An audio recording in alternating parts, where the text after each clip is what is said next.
Rain hammered against cathedral windows while Daniela Vale stood frozen beneath golden chandeliers, her trembling fingers locked inside the cold grip of Kong Min-Jae, the arrogant heir everyone warned her about. Cameras flashed, elite guests whispered behind champagne glasses. The minister asked if Min-Jae would take her as his wife. He said yes. Then he laughed. Not nervous. Cruel. Sharp enough to slice through every polished smile in that church. "You actually believed a man like me would marry trash like you?"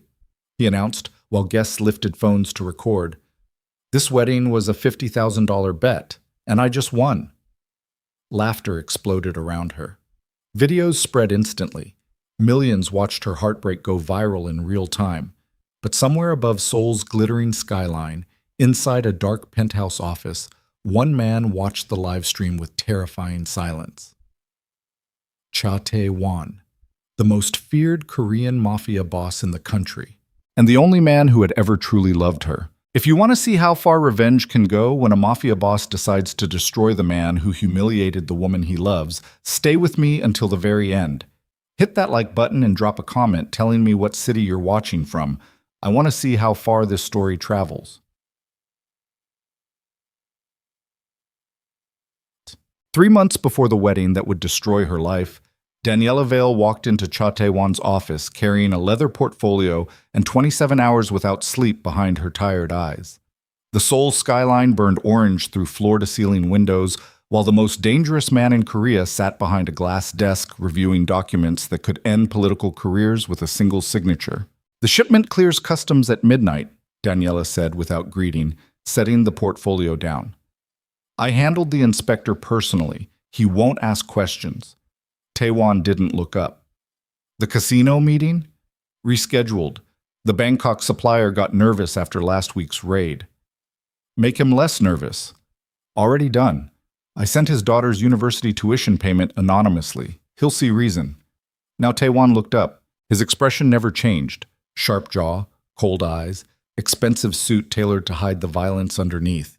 But something flickered across his face when he watched her. Something nobody else ever saw. "You should rest," he said quietly. "I'll rest when you rest." "That's not how this works." "Then fire me." The corner of his mouth almost moved. Almost. For 2 years, Daniela had managed the impossible, keeping Tae-Won's empire running smoothly while navigating a world built on blood, money, and fear.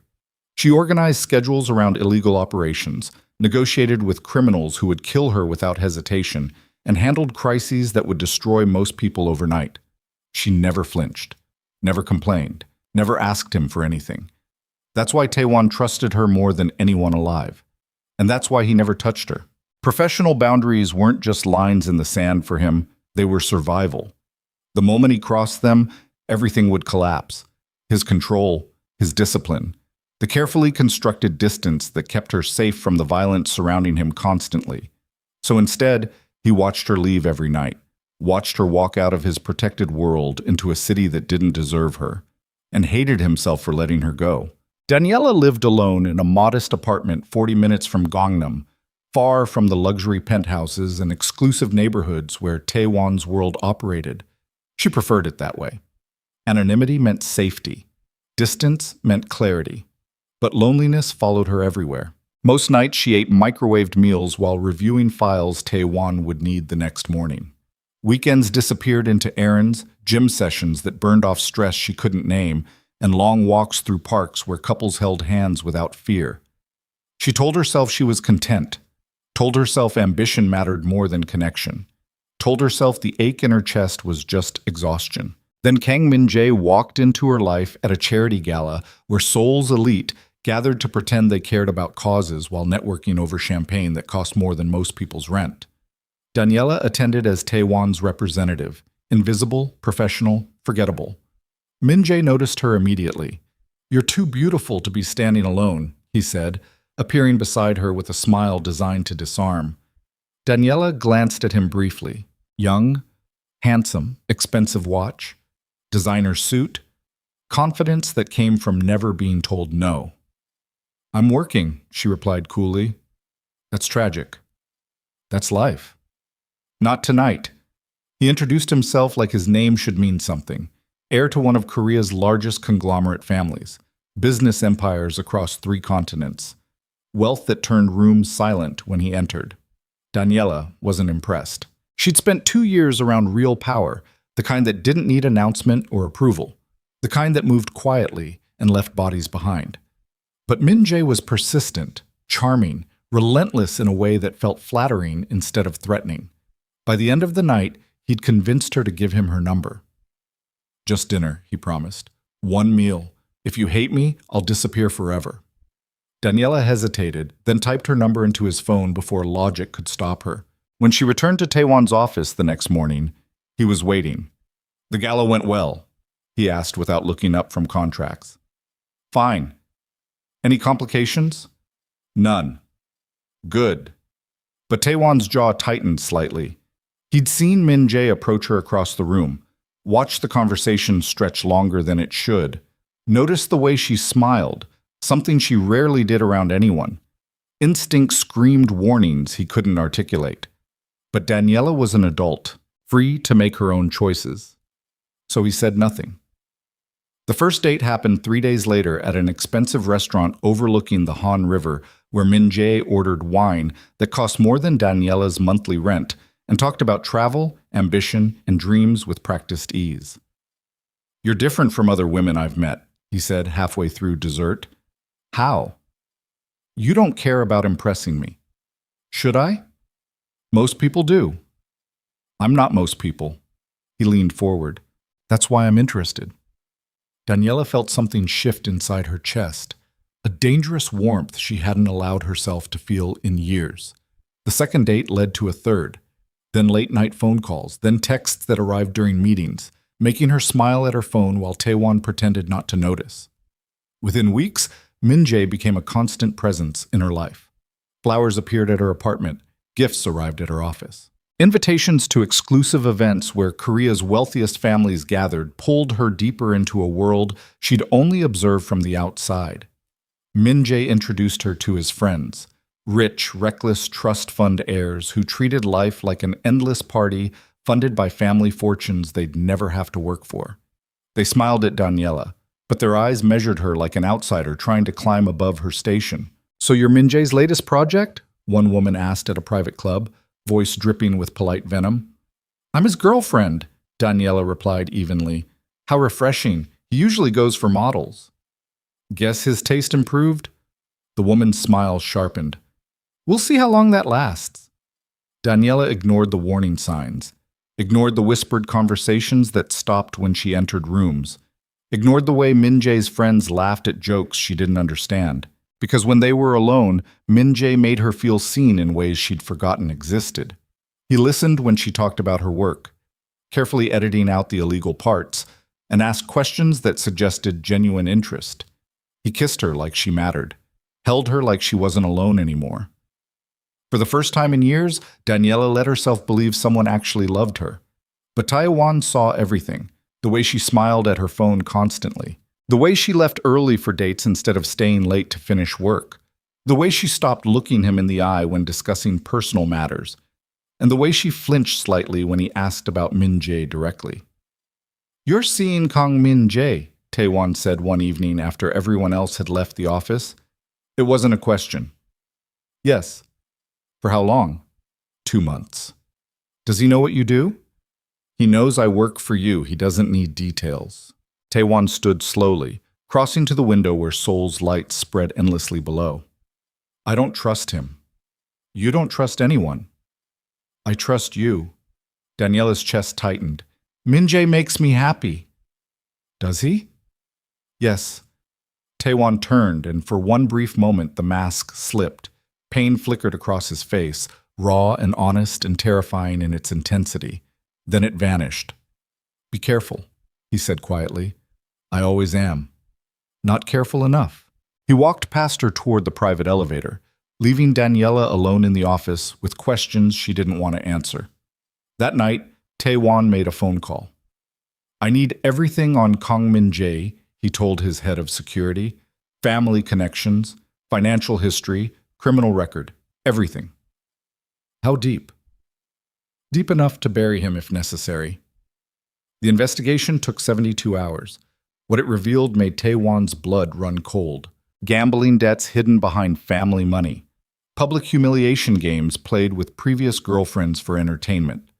A pattern of using women as social experiments before discarding them when boredom set in. And rumors, unconfirmed but persistent, about bets involving relationships. Tae-Won stared at the report for a long time, then made a decision that would haunt him forever. He called Daniela into his office the next morning and showed her everything. Bank statements, witness testimonies, photos of Min-Jae laughing with friends while discussing previous relationships like trophies. "This is who you're dating," Tae-Won said flatly. Daniela's face went pale as she read through the pages. "Where did you get this?"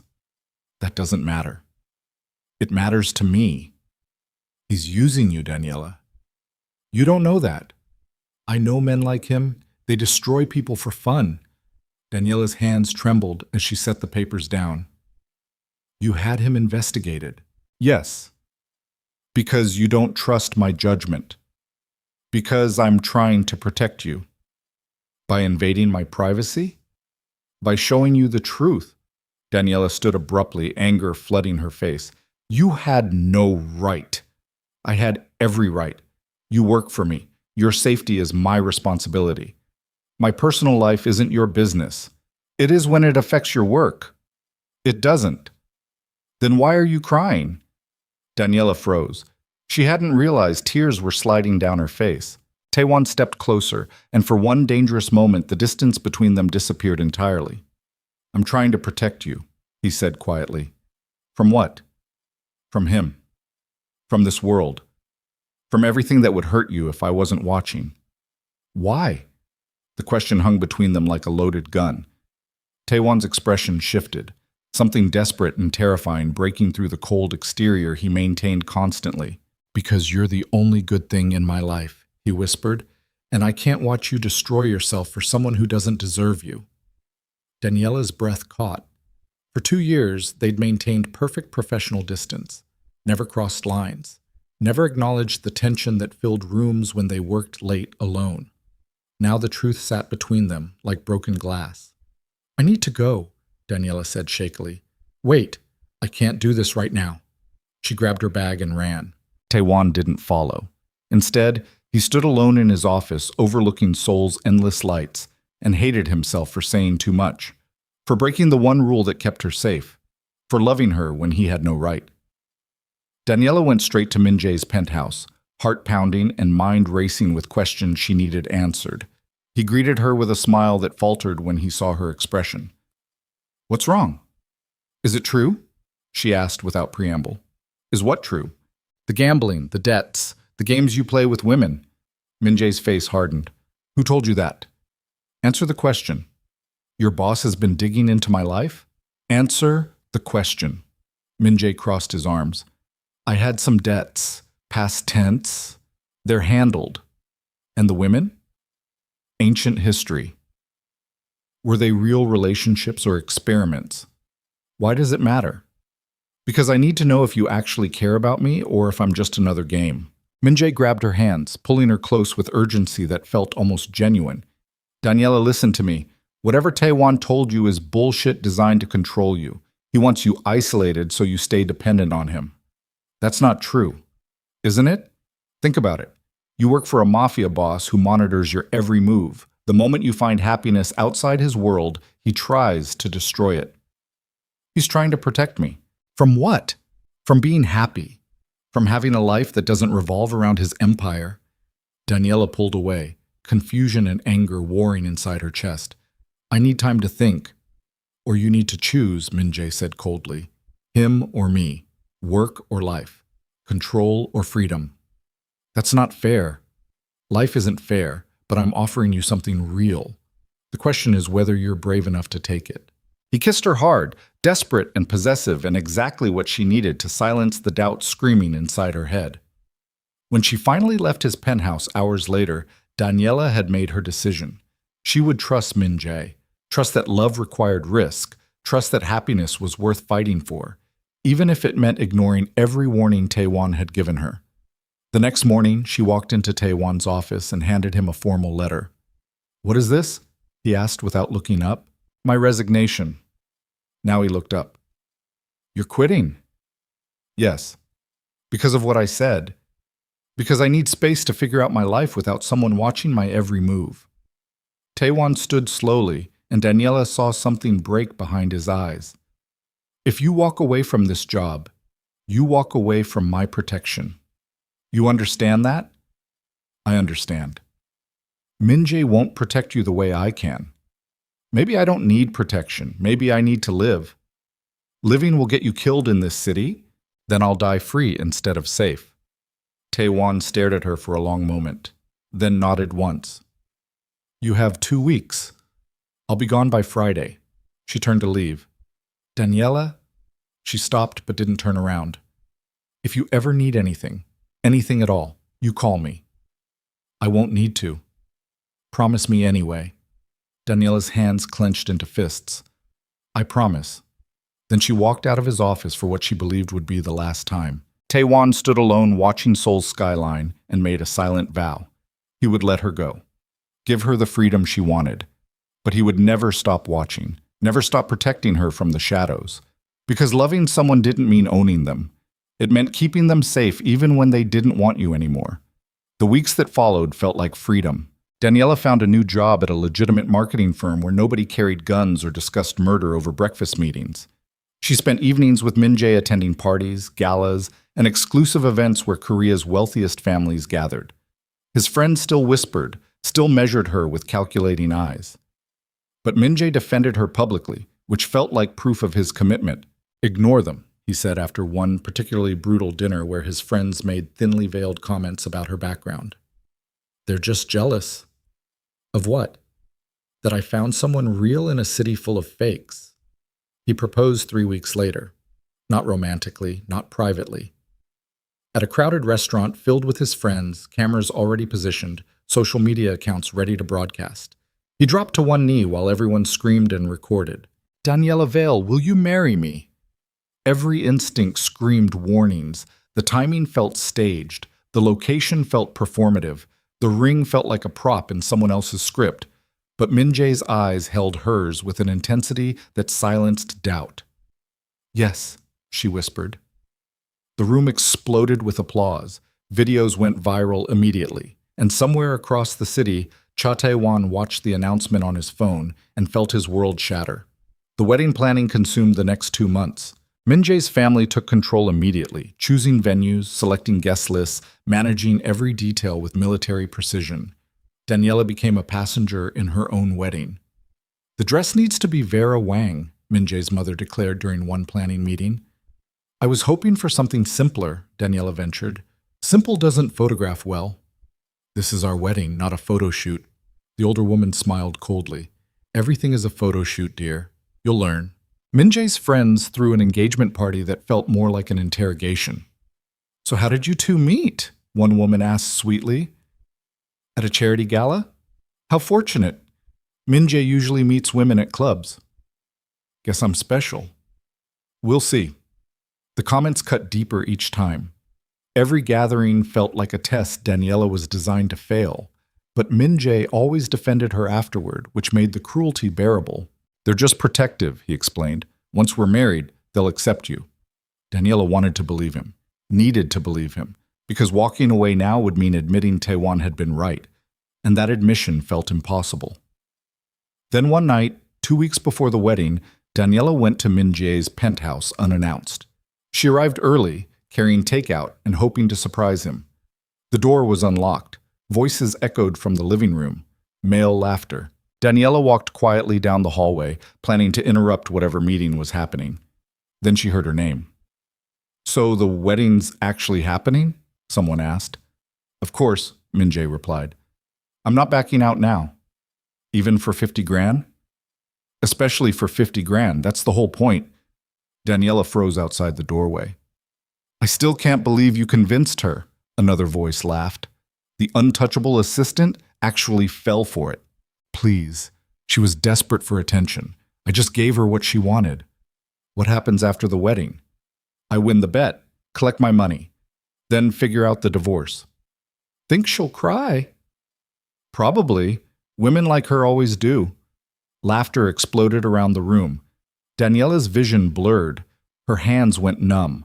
The takeout bag slipped from her fingers, crashing to the floor. The voices stopped immediately.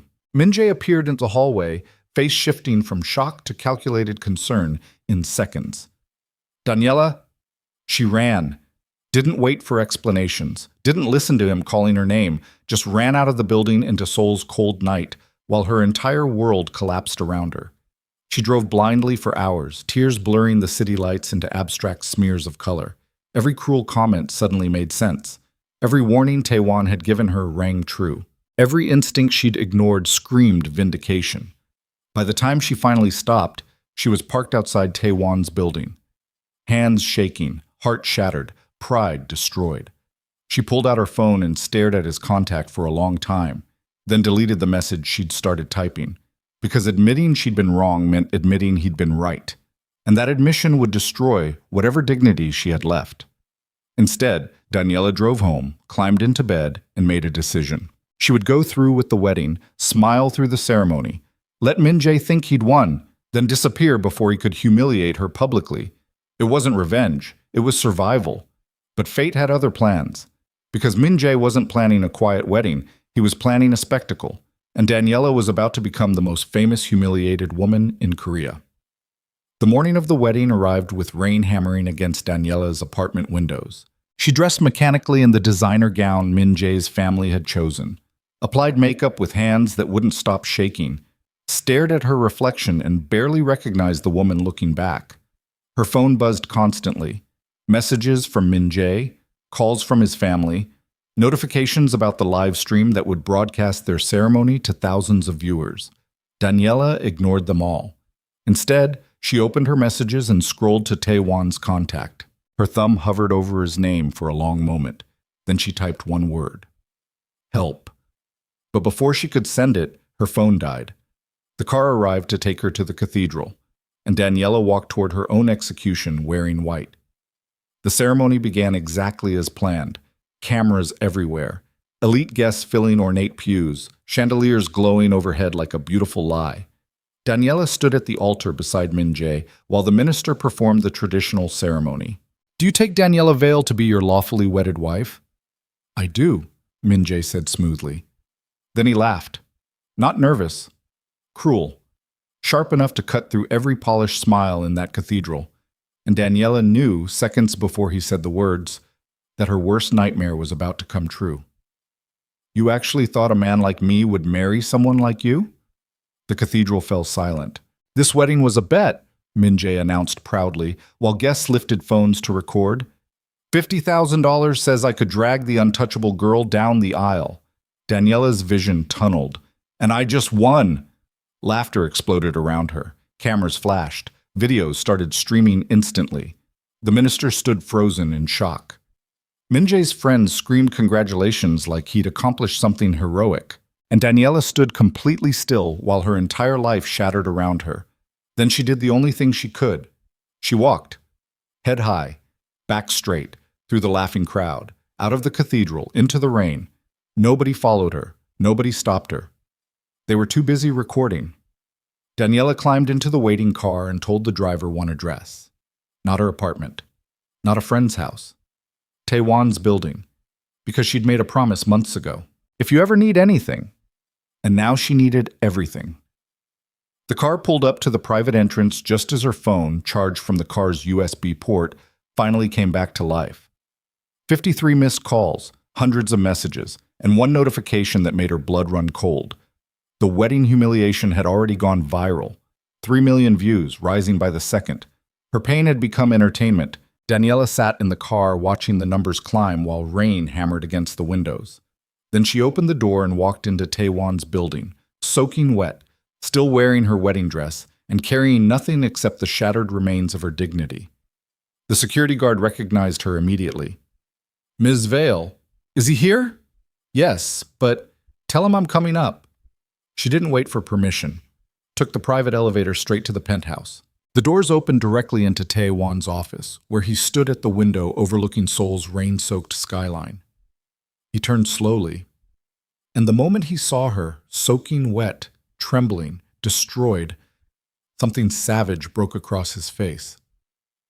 What did he do? Daniela tried to speak. Couldn't, just stood there shaking while tears finally broke through. Tae-Won crossed the room in 3 strides and pulled her into his arms without hesitation. I'm sorry, she whispered against his chest. You were right.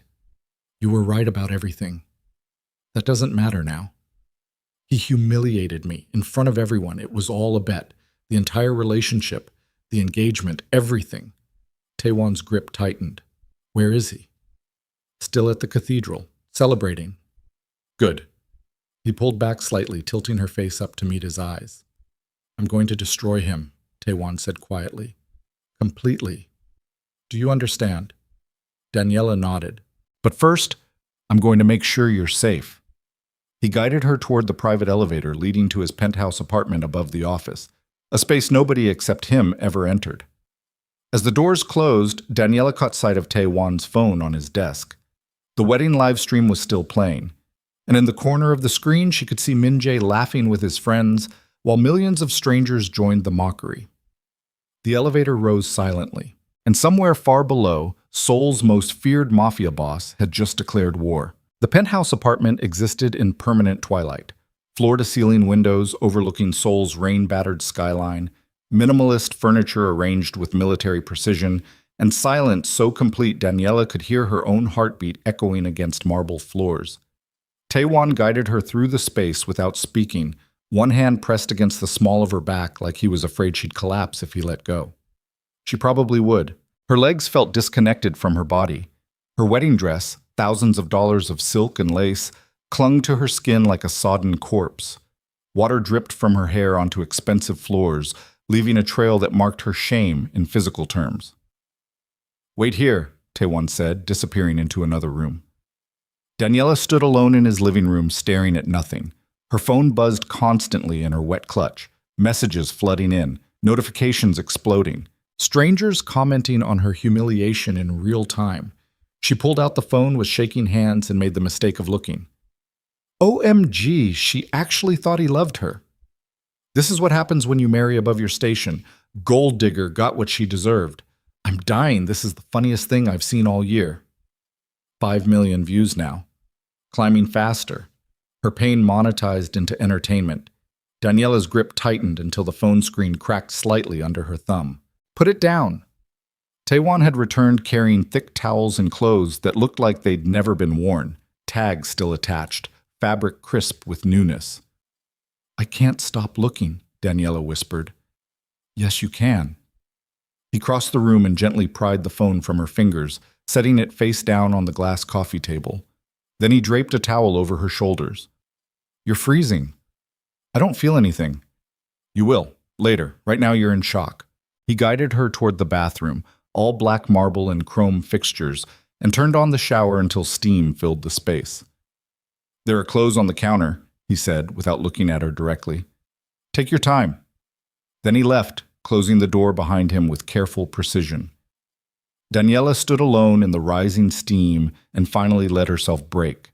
Not crying, worse, a silent, whole-body collapse that drove her to her knees on cold tile while her mind replayed every moment of the ceremony in excruciating detail. The laughter, the cameras, Min-Jae's triumphant smile, the way nobody had defended her, the way she'd walked out alone. Water from her dress pooled around her knees. Her reflection stared back from the mirror, mascara running, lipstick smeared, hair plastered to her skull. A woman who'd believed in love. A woman who'd ignored every warning. A woman who'd destroyed herself for a man who never existed. She didn't know how long she stayed there. Eventually, the cold became unbearable enough to force movement. Daniela stripped off the wedding dress with mechanical efficiency, letting thousands of dollars of designer fabric crumple into a wet heap on the floor. Then she stepped into the shower and let scalding water burn away the last few hours.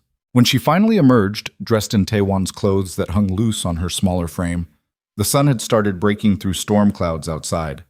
Tae-Won sat at his dining table with his phone, laptop, and 3 separate tablets arranged in front of him like war maps. He looked up when she entered. Better? No. Sit. Daniela sat. He pushed a mug of tea toward her, some expensive blend that probably cost more than her monthly rent used to. Drink. I'm not. It's not a request. She drank. The tea burned going down but settled the nausea churning in her stomach. Tae-Won watched her silently for a moment, then turned one of the tablets toward her. Don't look at social media, he said flatly. Look at this instead. The screen showed financial records, bank accounts, wire transfers, investment portfolios, all belonging to Kang Min-Jae. What am I looking at? His debts. They're worse than I originally documented. Tae-Won swiped through pages of red numbers. He owes 12 million won to underground casinos I don't control. Another 8 million to loan sharks in Busan. His family's been covering the debts quietly to avoid scandal, but their patience is running out. Why are you showing me this? Because the $50,000 bet wasn't just cruelty. It was desperation. He needed that money to keep his creditors from breaking his legs. Daniela stared at the numbers. So I was collateral damage in someone else's financial crisis. Yes. That doesn't make it hurt less. I know. Tae-Won closed the tablet and leaned back, studying her with an intensity that made her skin prickle. I'm going to ask you a question, he said quietly, and I need you to answer honestly. Okay. Do you want revenge? Daniela's hands clenched around the mug. I want to disappear. That's not what I asked. I don't know what I want. Yes, you do. She met his eyes, cold, calculating, and absolutely certain. Tell me the truth, Daniela. Do you want him to suffer the way you're suffering right now? The words stuck in her throat, because wanting revenge felt petty, childish, beneath her, but the truth burned hotter than shame. Yes, she whispered. Tae-Won's expression didn't change. Good. Because I'm going to destroy him whether you want it or not. But it'll be easier if we're working together. I don't understand. He stood, crossing to the window where Seoul stretched endlessly below. Kang Min-Jae humiliated you publicly because he thought you were powerless. He thought you had nobody protecting you, no family, no connections, no way to fight back. I don't. Tae-Won turned. You have me. The words hung between them like a loaded gun. I can't ask you to. You're not asking. I'm offering. Why? Because 2 years ago, you walked into my office and became the only person in this city who treated me like a human being instead of a monster. You didn't fear me, didn't worship me, didn't try to use me. You just did your job with integrity and loyalty and never asked for anything in return. His voice dropped lower. So when someone hurts you, they hurt me. And I don't forgive easily. Daniela's chest tightened. What are you planning? Total destruction, financial ruin, social exile, legal consequences. Everything that matters to him and his family will disappear overnight. That's proportional. He destroyed your reputation publicly. I'll destroy his privately, slowly, so he knows exactly what's happening and can't stop it. That makes you as bad as him. I'm worse than him. I've always been worse. But I'm worse in ways that protect the people I care about.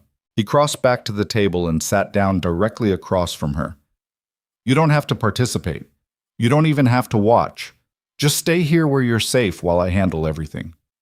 And if I want to help, something dangerous flickered in Tae-Won's eyes, then we'll burn his world down together. Daniela should have said no, should have walked away from revenge and focused on rebuilding her life with dignity. But dignity didn't pay back humiliation. Dignity didn't erase 5 million views. Dignity didn't stop the strangers who would recognize her face forever. What do you need from me? Tae-Won smiled, not kind, not gentle, but absolutely ruthless. Everything you know about his life, his routines, his friends, his weaknesses, his fears. Give me ammunition and I'll pull the trigger. So Daniela talked. For hours. She told Tae-Won everything about Min-Jae's world. The exclusive clubs he frequented, the friends who enabled his worst behavior, the family connections that protected him from consequences, the insecurities he hid behind arrogance. Every detail became a weapon. By the time she finished, darkness had fallen outside. Tae-Won made notes on his tablet with surgical precision. This is good, he said finally. Better than good. I can work with this. How long will it take? Depends how thorough you want me to be. Thorough. Then weeks. Maybe a month. Dismantling an empire takes time. What do I do while you're working? Tae-Won looked up. You stay here, out of sight. Let the internet think you've disappeared completely. The speculation will drive them crazy. I can't just hide. You can. And you will. Because the moment you show your face publicly, the narrative shifts. Right now, you're the victim. The second you respond, you become the villain trying to justify yourself. That's not fair. Nothing about this is fair, but it's strategic.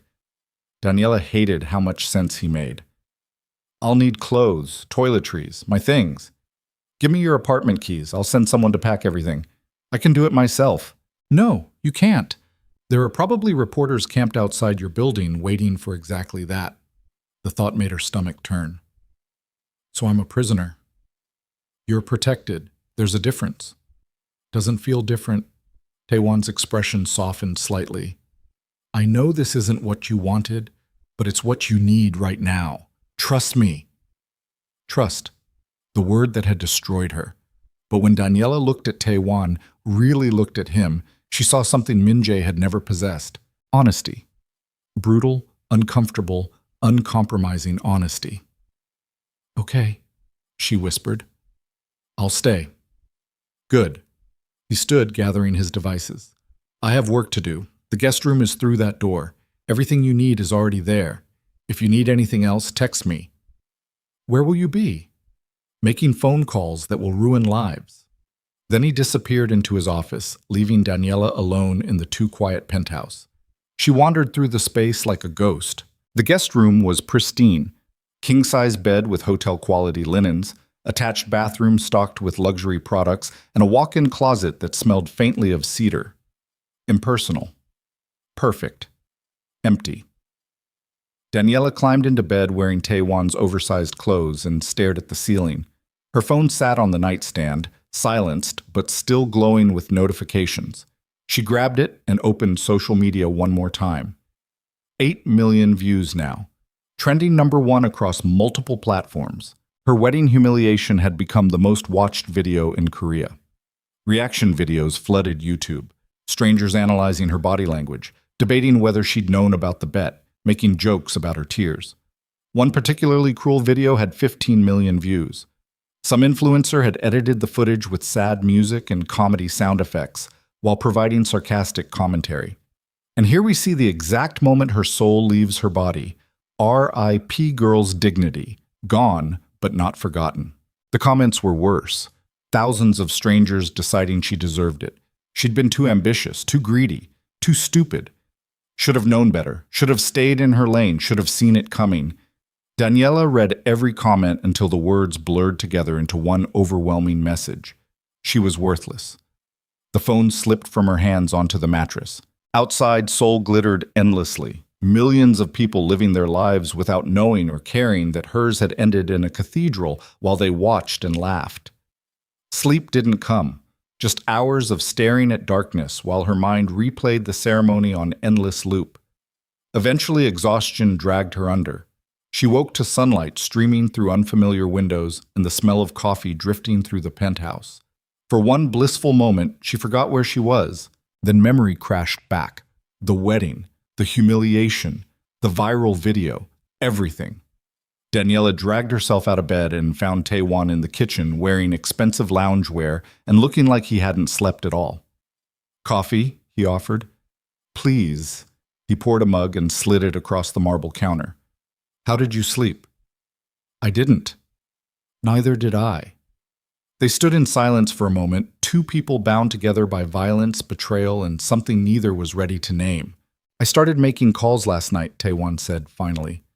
By this morning, 3 of Min-Jae's major investors had pulled out of family projects. Their stock dropped 4% before markets even opened. That was you? That was me making a few suggestions to people who owe me favors. It seems extreme. It's just the beginning. Daniela sipped her coffee and tried to feel satisfaction.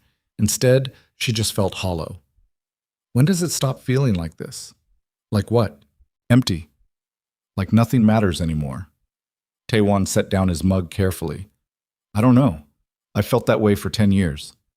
That's depressing. That's honest. He crossed his arms, studying her with an intensity that made her want to hide. You need a distraction. Like what? Work. Come back to the office. Help me dismantle his empire properly. I quit, remember? I'm unaccepting your resignation. That's not how it works. It is when you're working for me. Despite everything, Daniela almost smiled. You're insufferable. You're unemployed. We both have problems. The next few days blurred together in strange routine. Daniela moved through Tae-Won's penthouse like a ghost, sleeping in the guest room, eating meals someone delivered silently, and avoiding all windows that faced the city. Tae-Won worked constantly, phone calls conducted in rapid Korean that Daniela only half understood, meetings with dangerous men who looked at her with curiosity but never spoke directly, documents signed with the casual efficiency of someone dismantling lives. And slowly, Min-Jae's world began crumbling. First came the financial pressure. Business deals collapsed overnight. Investment opportunities vanished. Family projects lost funding from mysterious sources. Then social consequences. Exclusive clubs revoked memberships without explanation. Event invitations stopped arriving.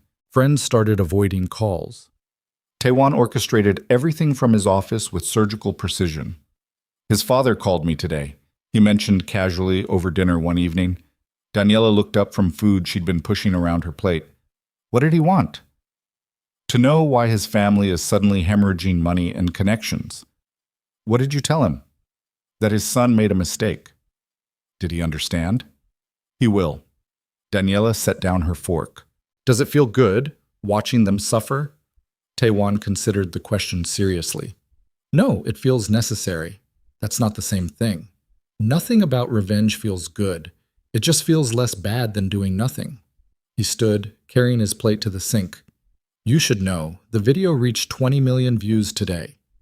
Daniela's stomach turned. Stop telling me that. You need to know what you're dealing with. I'm dealing with humiliation. The exact number doesn't matter. It matters because it shows how fast information spreads, and how quickly we can use that against him. What does that mean? Tae-Won turned, leaning against the counter. It means when his world collapses publicly, everyone will be watching, just like they watched you. That's cruel. That's justice. Justice would be him apologizing. Justice would be him experiencing exactly what you experienced. Fear, shame, powerlessness. The knowledge that millions of strangers are laughing at your pain. His voice dropped lower. And I'm going to make sure he gets exactly that. Daniela should have felt vindicated. Instead, she felt tired. I'm going to bed. It's 7:30. I don't care. She retreated to the guest room and collapsed onto the bed, fully clothed. Her phone sat on the nightstand, silenced but still glowing. Against her better judgment, she checked the video again. 23 million views, top trending across Asia. News outlets had picked up the story. Korean heiress humiliated at altar. Wedding bet goes viral. The most shocking ceremony of the year. Except she wasn't an heiress. Wasn't wealthy. Wasn't anything except a woman stupid enough to believe in love. The comments had evolved into something worse than mockery. Now strangers were analyzing her entire life, digging up her employment history, speculating about her relationship with Tae-Won, creating conspiracy theories about whether the whole thing had been staged. She probably knew about the bet and did it for attention. Plot twist, she's actually dating her mafia boss and this was revenge. I heard she threatened suicide after. Someone check on her. The last comment made her blood run cold, because it was partially true, not suicide, but the hollow feeling that came close enough to worry her. Daniela turned off the phone and buried her face in the pillow. Sleep came in fractured pieces, nightmares of standing at the altar, dreams where she said no, fantasies where she'd never met Min-Jae at all. She woke at 3 a.m. to voices coming from the living room, not raised, but intense. Daniela crept to the door and opened it slightly. Tae-Won stood near the windows, speaking rapidly into his phone in Korean. Don't care about your timeline. Make it happen faster. Pause. Then find another way. I want him financially ruined by the end of the week. Another pause. No physical harm. I want him alive to watch everything collapse." He ended the call and stood silently staring at Seoul's endless lights. Daniela almost retreated. Then he spoke without turning. "You should be sleeping. So should you. I don't sleep much anymore." "Why?" "Because sleeping means not working, and not working means the people I'm protecting are vulnerable." He finally turned. Dark circles shadowed his eyes. His hair, usually perfectly styled, fell messily across his forehead. He looked exhausted in ways that went beyond physical. "Are you protecting me?" Daniela asked quietly. "Or using me to justify a war you wanted to fight anyway?" The question hung between them. Tae-Won crossed the room slowly until he stood directly in front of her. "Both," he admitted. "I'm protecting you because I care about you, and I'm destroying him because I've wanted to dismantle that family's empire for years. Your humiliation gave me permission." "That's honest." "I don't lie to you. I never have." Min-Jae lied constantly. "I know." "How did you know, before I figured it out?" Tae-Won's jaw tightened. "Because I know men like him. I've been dealing with them my entire life. Rich, entitled, convinced the world exists to entertain them. They don't see people as human, just as toys to play with until they break." "Is that what I was to him? A toy?" "Yes." The brutal honesty should have hurt. Instead, it felt clarifying. "What am I to you?" The question escaped before Daniela could stop it. Tae-Won's expression shifted, something raw and desperate breaking through the controlled exterior. "You're the only person who makes this life feel like it might be worth living." Daniela's breath caught. "That's too much, I know, but you asked for honesty." He stepped back, putting distance between them. "Go back to bed. Tomorrow's going to be difficult." "Why?" "Because I'm holding a press conference, and you're going to be there." "What?" "No, absolutely not. It's not negotiable. You said I should stay hidden. That was before I finalized the plan. Now I need you visible, standing beside me while I publicly destroy the Kang family's reputation." "I can't." "You can, and you will, because hiding makes you look guilty, but standing beside me makes you look powerful." "I'm not powerful." "Then pretend. That's what power is anyway. The ability to make people believe you're in control even when you're terrified." Daniela wanted to argue, wanted to refuse, but Tae-Won's logic was infuriatingly sound. "What do I have to do?" "Stand there, look calm. Let me do all the talking, and most importantly, don't let them see you afraid." "What if I can't?" "Then fake it until you believe it yourself." The press conference was scheduled for noon the next day. Daniela spent the morning in a panic spiral while Tae-Won made final preparations. Someone delivered professional clothes, a black suit tailored perfectly to her measurements, expensive heels, minimal jewelry. Armor disguised as fashion. "You look ready for war," Tae-Won observed when she emerged from the guest room. "I feel ready to vomit." "That's normal." "Have you done this before?" "Many times." "Does it get easier?" "No, you just get better at hiding the fear." They rode to the press conference in Tae-Won's armored car, windows tinted, driver silent, tension thick enough to choke on. Daniela stared at her hands while Tae-Won reviewed notes on his tablet. "What are you going to say?" she asked, finally. "The truth, edited for maximum damage." "Meaning?" "Meaning I'm going to confirm your relationship with Min-Jae, acknowledge the humiliation, and then systematically destroy his credibility by revealing every debt, every lie, every betrayal he's committed against other women." "Where did you get that information?" "I have resources." "Legal resources?" "Let's not split hairs." The car pulled up to a luxury hotel where cameras already crowded the entrance. Daniela's heart slammed against her ribs. "I can't do this." "Yes, you can. They're going to ask questions, and I'll answer them. You don't have to say anything. Just stand beside me and look untouchable." "I don't feel untouchable." Tae-Won turned, and for one brief moment his hand covered hers. "You survived a public humiliation that would have destroyed most people. You're still here, still fighting. That's the definition of untouchable." Then the door opened, and Daniela stepped into a firestorm. Cameras exploded with flashes. Reporters shouted questions over each other. "Ms. Vale! how do you feel about the wedding video? Are you dating Tae-Won now? Did you know about the bet? What do you want to say to Min-Jae? Tae-Won's security created a path through the chaos. He walked calmly beside Daniela, one hand resting on the small of her back, protective, possessive, impossible to miss. They reached the podium inside a conference room packed with journalists. Tae-Won stepped forward. Daniela stood slightly behind him, hands clasped, expression carefully neutral. "Thank you for coming," Tae-Won began in perfect English. "I'm here to address the incident that occurred 3 days ago involving Ms. Daniela Vale and Kang Min-Jae." The room fell silent. First, let me be clear. Ms. Vale was the victim of a calculated, cruel, and premeditated humiliation designed to entertain a spoiled heir and his equally spoiled friends. Cameras flashed. The $50,000 bet was real. The relationship was false. The engagement was theater, and millions of you watched her pain become entertainment. Tae-Won's voice never rose, but it cut through the room like ice. "Now let me tell you what happens next." He pulled out a folder and opened it calmly. Kang Min-Jae owes 12 million won to underground casinos, 8 million to loan sharks. His family has been covering these debts to maintain their public image, but that ends today. Reporters scrambled to take notes. Additionally, Ms. Vale is not the first woman he's humiliated publicly. I have testimony from 4 other women who experienced similar manipulation, emotional abuse, and betrayal, all documented, all willing to speak. He looked directly into the cameras. "So while you spent the last 3 days mocking Ms. Vale, I spent those same 3 days documenting every crime, every debt, and every lie that family has built their empire on, and I'm releasing all of it publicly." The room erupted. Questions exploded from every direction.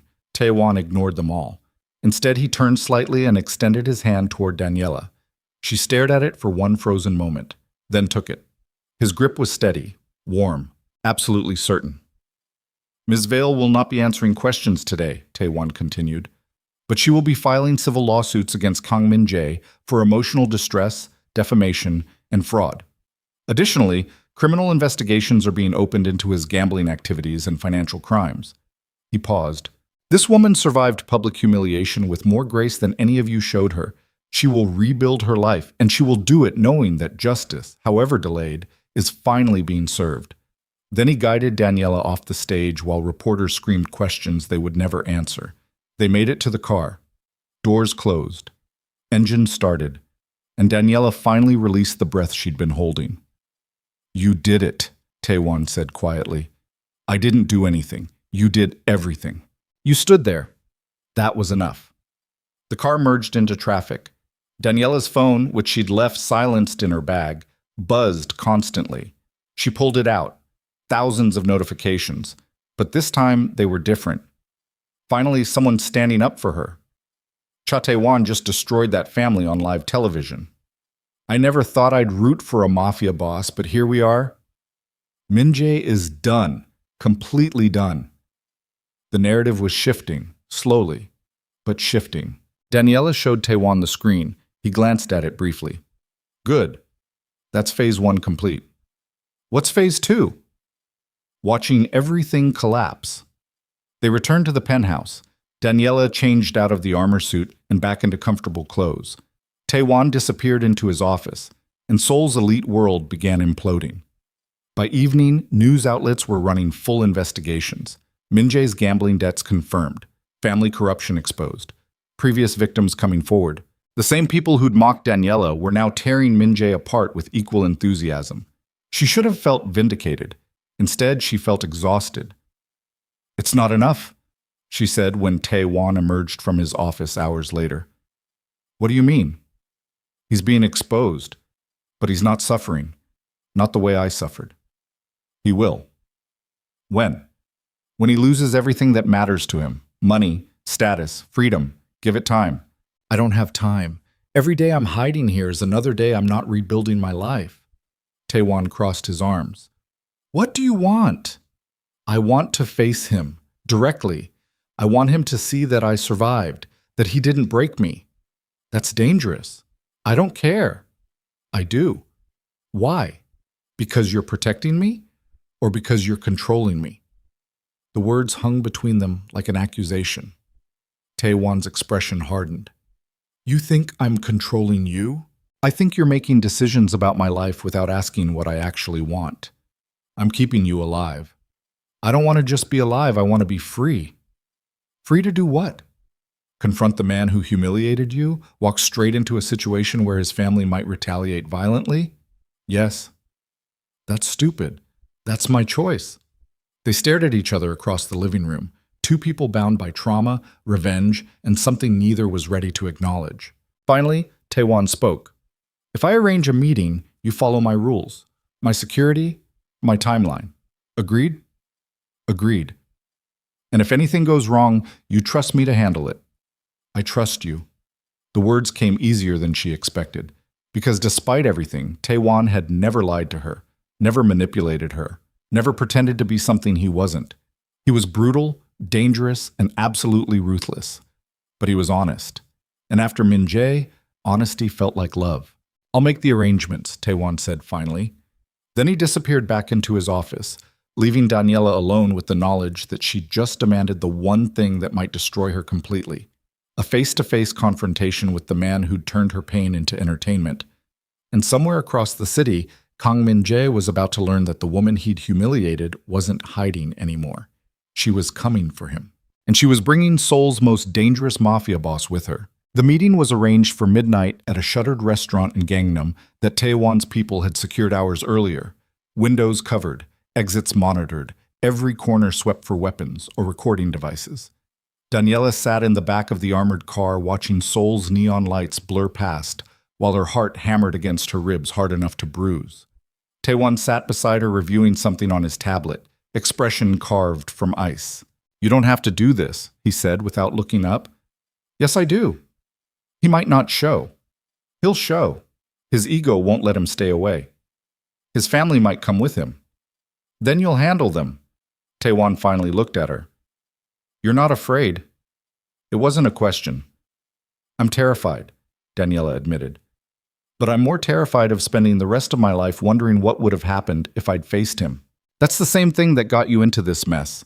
Needing closure from someone who doesn't deserve your attention." "Maybe, but this time I'm not alone." Something flickered across Tae-Won's face. Surprise, maybe, or something deeper he wouldn't name. The car pulled into the restaurant's back entrance where 4 of Tae-Won's security team waited in tactical gear that looked military grade. "He's already inside," one of them reported. "Came alone, we searched him. No weapons." "Good." Tae-Won stepped out, then turned to offer Daniela his hand. She took it. His grip steadied her shaking fingers. They walked through the kitchen into the main dining room where Min-Jae sat at a center table looking significantly worse than he had 3 days ago. Designer suit wrinkled, hair uncombed, dark circles shadowing eyes that had lost their arrogant shine. He looked up when they entered, and flinched. Actually flinched. Like seeing Daniela standing beside Tae-Won was more terrifying than anything he'd imagined. "You brought your guard dog," Min-Jae said, voice attempting bravado but cracking slightly. "I brought the man who's destroying your life," Daniela replied calmly. "There's a difference." She crossed to the table and sat down directly across from him. Tae-Won remained standing behind her, silent, lethal, absolutely present. Min-Jae's hands trembled slightly as he reached for the water glass in front of him. "You wanted this meeting, so talk." Daniela studied him for a long moment. This was the man she'd loved, the man she'd trusted, the man who'd convinced her she was worthy of affection before destroying her in front of millions. Now he just looked pathetic, small, desperately trying to maintain control of a situation he'd already lost. "I want to hear you say it," Daniela said quietly. "Say what?" "The truth. Without cameras, without an audience, just you and me. I want to hear you admit what you did, and why." Min-Jae laughed, bitter, broken. "You think an apology will fix this?" "I don't want an apology. I want honesty." "Fine. You want honesty?" He leaned forward. "I humiliated you because I could. Because watching you believe in something that didn't exist was entertaining. Because destroying the untouchable assistant felt like an accomplishment. And the bet was real. $50,000. Easy money for making you fall in love with someone who never existed. Daniela's chest tightened, but she kept her expression neutral. Did any of it mean anything? Even one moment? Min-Jae considered the question, then shook his head. No, you were a project from the beginning, a challenge, nothing more. The words should have shattered her. Instead, they felt clarifying. Because hearing him admit it out loud killed whatever small hope she'd been carrying that maybe, somehow, part of it had been real.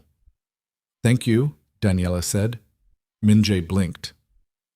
For what? For proving that I was right to come here, that you're exactly as worthless as I thought. His face flushed. You think you're better than me now because you found yourself a mafia boss to hide behind? I don't need to hide. Not anymore. Your life is ruined. You're a viral joke. Nobody will ever take you seriously again. Maybe. But I'm still standing while you're sitting here watching your entire world collapse. Min-Jae's jaw clenched. That's his doing, not yours. Does it matter? The result is the same. You're destroyed, and I survived. For now. The threat hung in the air. Tae-Won moved instantly, one hand landing on Min-Jae's shoulder with enough pressure to make him wince. Finish that sentence, Tae-Won said quietly. I want to hear exactly what you're threatening. Min-Jae's bravado crumbled. Nothing. I'm not threatening anything. Good. Because if anything happens to her, anything at all, I will personally ensure you spend the rest of your life in a prison cell alongside men who don't appreciate spoiled heirs who hurt women. Tae-Won released him and stepped back. This meeting is over. But Daniela didn't move, because something in Min-Jae's expression had shifted when Tae-Won mentioned prison. Not fear. Something else. Calculation. What aren't you telling us? She asked suddenly. Nothing. You're lying. I'm not. You looked at your phone 3 times since we sat down. You're waiting for something. What is it? Min-Jae's face went pale. And in that moment, Daniela knew. This was a setup. What? No. You were never planning to apologize. You were stalling. Tae-Won's entire body went rigid. For what? Before Min-Jae could answer, gunfire exploded outside. The windows shattered inward. Tae-Won grabbed Daniela and dragged her to the floor as bullets tore through the restaurant. His security team returned fire immediately. Professional, controlled, deadly efficient. But the attack was coordinated. Multiple shooters. Heavy weapons. This wasn't intimidation. This was an execution attempt. Stay down, Tae-Won ordered, covering Daniela's body with his own. More gunfire, shouting in Korean, the sound of vehicles screeching outside. Then silence. Sudden. Complete. Terrifying. Tae-Won lifted his head cautiously. His security team had neutralized the immediate threat. 3 bodies visible through the shattered windows, more retreating into vehicles that peeled away into Seoul's night. But when Tae-Won looked back at the table where Min-Jae had been sitting, it was empty. Where is he? Daniela gasped. One of the security guards pointed toward the kitchen. He ran during the firefight. Tae-Won cursed in Korean, something vicious and creative. Get her out of here, now! What about you? I'm finding him. No. Daniela grabbed his arm. You're coming with me. We leave together or not at all. Tae-Won looked at her, really looked, and something in his expression cracked. You could have died. So could you. That's different. How? Because my life doesn't matter. Yours does. Before Daniela could respond, Tae-Won's phone rang. He answered without looking at the screen. What? Then his face went absolutely still. When? Pause. How many? Longer pause. I understand. He ended the call and turned to Daniela with an expression she'd never seen before. Fear. Real, honest, uncontrolled fear. We need to leave, right now. What happened? That attack wasn't about killing us. It was a distraction. From what? Tae-Won grabbed her hand and pulled her toward the exit. From the fact that Min-Jae's family just filed legal charges against me for extortion, threats, and racketeering. They have recordings of phone calls I made threatening their business partners, witness testimony from people I pressured, financial records showing illegal operations. Daniela's stomach dropped. That's not possible. It's very possible. I got sloppy. too focused on destroying them to cover my own tracks properly. They reached the armored car. Tae-Won's security team surrounded them immediately, forming a human shield as they climbed inside. The vehicle accelerated before the doors even closed. "Where are we going?" Daniela asked. "Somewhere safe while I figure out how bad this is." His tablet buzzed, then buzzed again, and again. Tae-Won opened it, and his face went from pale to gray. "What?" He turned the screen toward her. News alerts flooding every major outlet. Korean Mafia boss Tae-Won arrested on corruption charges. Federal investigation reveals decade of criminal activity. Authorities raid multiple properties connected to underground empire. And underneath those headlines, a video, a press conference. Min-Jae's father standing at a podium looking appropriately sorrowful. "We are cooperating fully with authorities to expose the criminal enterprise that has terrorized our family and countless others." Tae-Won used his position of power to threaten, extort, and manipulate innocent people, including my son. The camera cut to Min-Jae standing beside his father, looking like a victim instead of a perpetrator. "He targeted me because I was dating his employee," Min-Jae said, voice shaking with manufactured emotion. "When she quit to be with me, he became obsessed with revenge. The wedding humiliation was wrong, I admit that. But what he's done in response is criminal." Daniela felt like she'd been punched. "That's not what happened." "Doesn't matter," Tae-Won said flatly.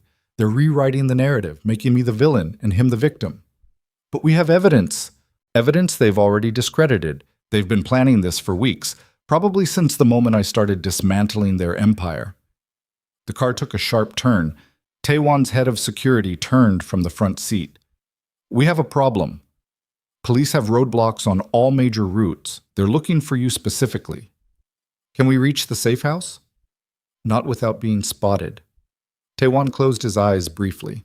When he opened them, they held a resignation that terrified Daniela more than the gunfight had. "Take us to the station." "What? No. I'm not running. Running makes me look guilty." "You are guilty," the security chief pointed out, "of multiple crimes across 10 years. Then I'll face them, properly, through lawyers and courts instead of bullets and car chases." He looked at Daniela. "I'm sorry. This isn't what I promised you. Don't apologize. We're fixing this together.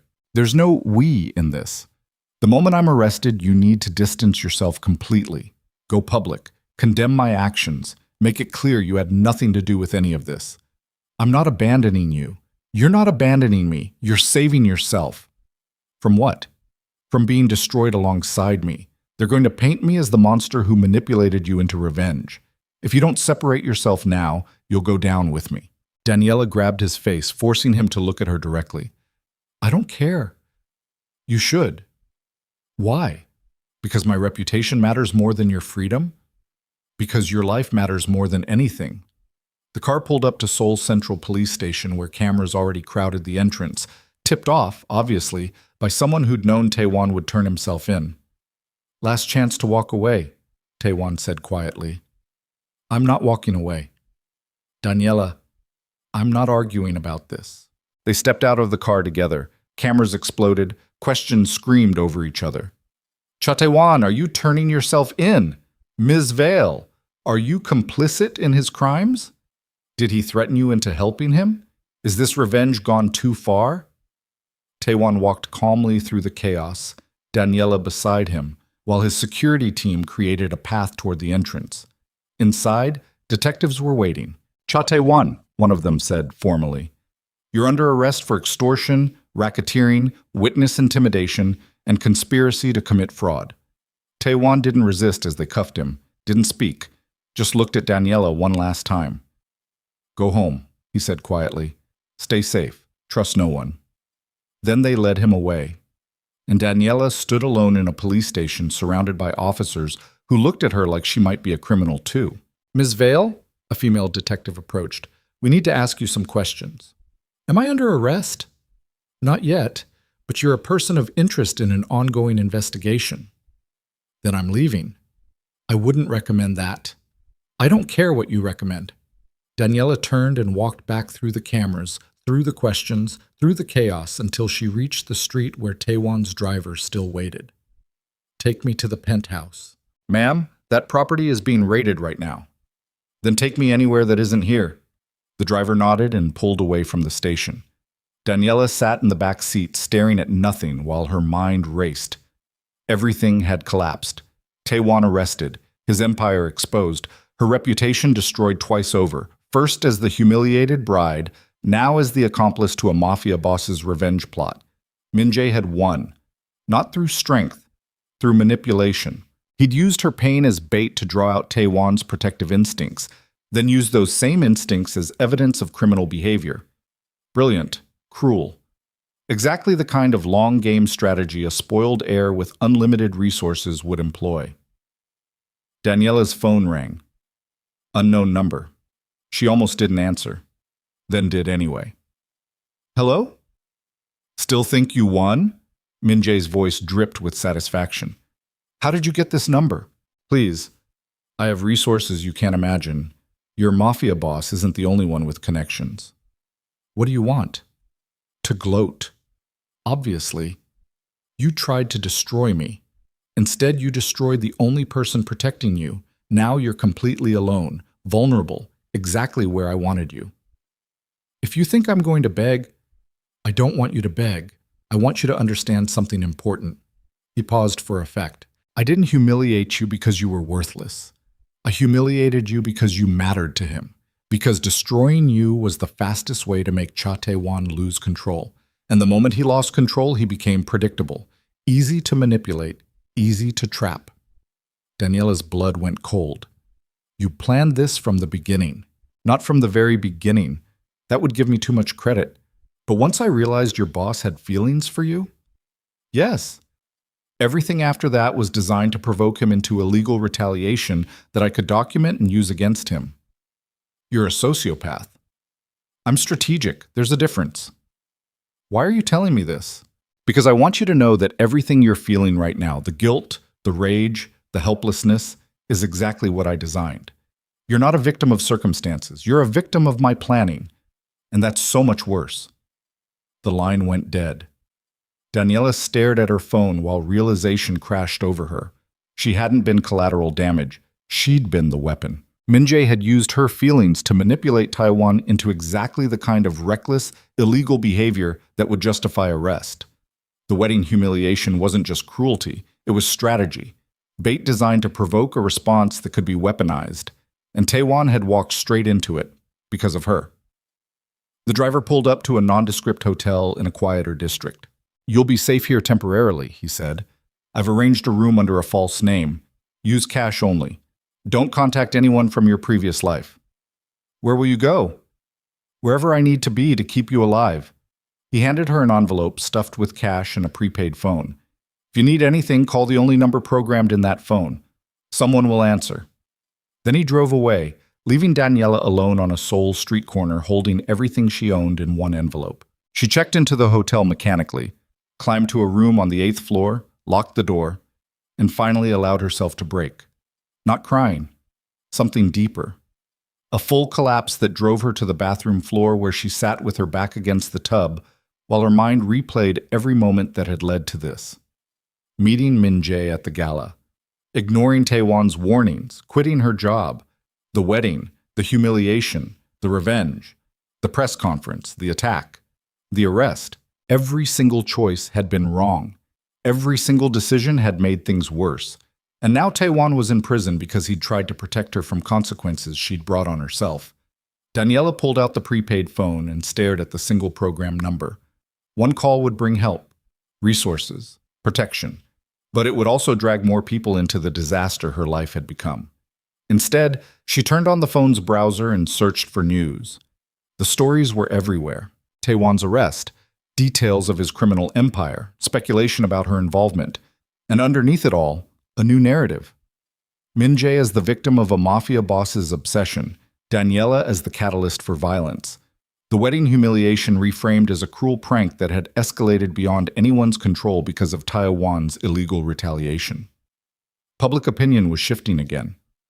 Away from sympathy for Daniela, towards sympathy for Min-Jae, She read the comments until they blurred together. Maybe she deserved it if she was working for a criminal. Tae-Won is a monster. She's lucky she escaped. Plot twist. She knew what he was doing and participated. They're both garbage. Min-Jae shouldn't have humiliated her, but her boss is literally a mafia don. The truth didn't matter anymore. Only the narrative. And Min-Jae controlled the narrative. Daniela set down the phone and stared at her reflection in the bathroom mirror. Exhausted eyes, hollow cheeks. A woman who'd lost everything twice. But underneath the exhaustion, something else burned. Not despair. Rage. Pure, focused, absolute rage. Because Min-Jae had made one critical mistake. He'd assumed she was broken, assumed she'd give up, assumed she'd retreat into hiding and let him win completely. But Daniela had survived 2 years working for Seoul's most dangerous mafia boss. She'd navigated criminal negotiations, life-threatening situations, and power dynamics that would destroy most people. She knew how this world worked. And more importantly, she knew exactly where Min-Jae's weaknesses were, because she'd spent months learning everything about him while pretending to be in love. Daniela stood slowly, washed her face, changed into the plain clothes the driver had included in the envelope, then sat down at the small desk and began making a list. Not of revenge, of evidence. Everything she knew about Min-Jae's illegal activities, the underground gambling he'd participated in, the friends who'd helped him manipulate other women, the financial crimes his family had covered up. She'd worked for Tae-Won long enough to understand how investigations worked, how evidence was gathered, how cases were built. If Min-Jae wanted to weaponize the legal system against Tae-Won, she'd weaponize it right back. But she couldn't do it alone. She picked up the prepaid phone and dialed the program number. A woman answered on the first ring. Identification. Daniela Vale. Confirmed. What do you need? I need to meet with Tae-Won's lawyer, tonight. That's not advisable. You're being watched. I don't care. Set up the meeting or I'll walk into a police station and confess to crimes I didn't commit just to force a conversation. Pause. You're serious? Completely. Give me an hour. The line went dead. Daniela sat in the dark hotel room waiting. Not hiding. Planning. Because Min-Jae had taught her an important lesson. The person who controls the narrative controls everything. And it was time to take that control back, even if it meant destroying herself to do it. An hour later, a knock came at the door. 3 short raps followed by 2 long ones. Daniela opened it. A woman in her 50s stood in the hallway wearing an expensive suit and carrying a leather briefcase. Ms. Vale, I'm attorney Park Min-Seo. I represent Tae-Won. Come in. The lawyer entered and assessed the room with professional efficiency. You understand meeting with me makes you look complicit. I don't care anymore. You should. The prosecution is building a case that includes you as an accomplice. Then let them. I have information they'll want more. Attorney Park sat down and opened her briefcase. I'm listening. Daniela took a breath, then began talking.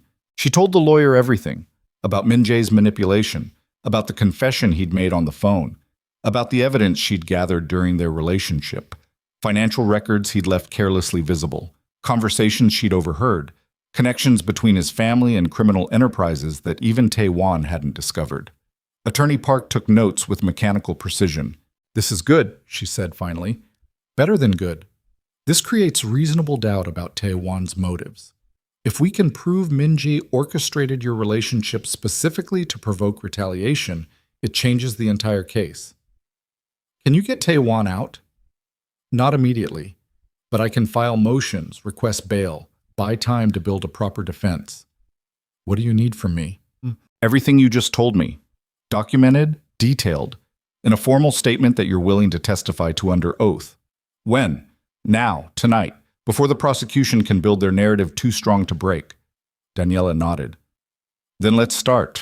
They worked through the night, Daniela talking, Attorney Park recording, building a counter-narrative that painted Tae-Won not as a criminal seeking revenge, but as a man trying to protect someone he cared about from a predator who'd weaponized the legal system.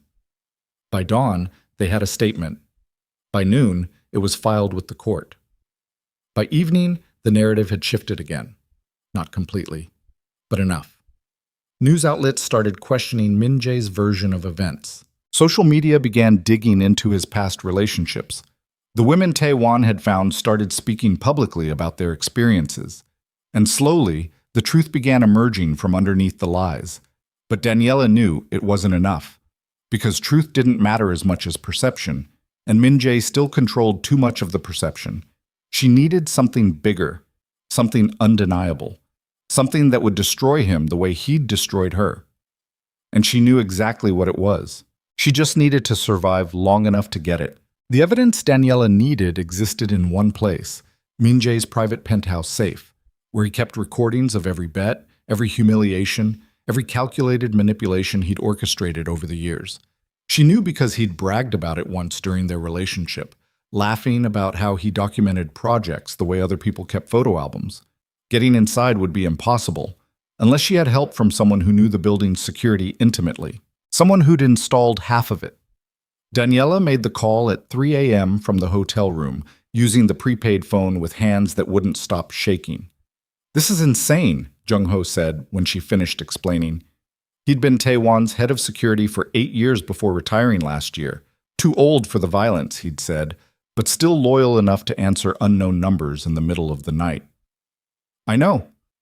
If we get caught, we both go to prison." "I know that too. And you're still asking." "Yes." Silence stretched across the line. Then Jung-ho sighed. "When?" "Tomorrow night, during the charity gala his family is hosting. The one they're using to rehabilitate their image." Exactly. Most of their security will be focused on the event. The penthouse will be vulnerable." "Most isn't the same as empty." "That's why I need you." Another pause. "Tae-Won would kill me if he knew I was helping you do something this dangerous." "Tae-Won is in prison because of me. This is how I fix it."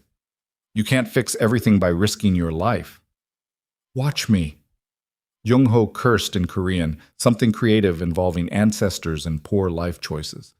"I'll meet you tomorrow at 7. Bring dark clothes and comfortable shoes. And Daniela?" "Yes?"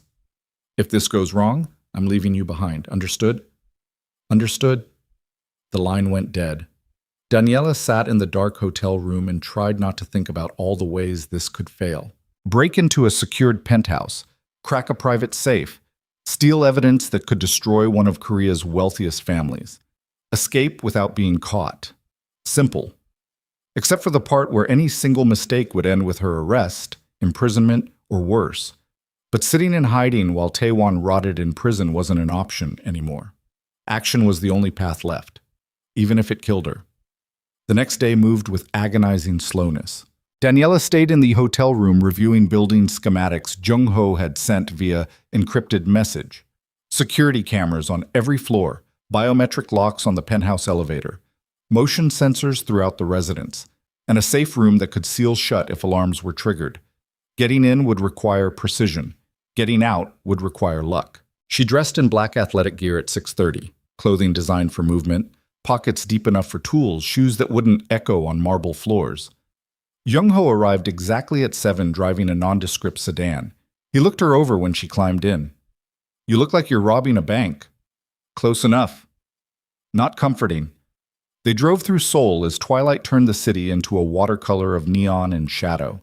Jung-ho reviewed the plan one final time. "The gala starts at 8. By 8:30, most of the family will be occupied with speeches and networking. That's our window. I can get us past building security using old access codes that haven't been changed yet.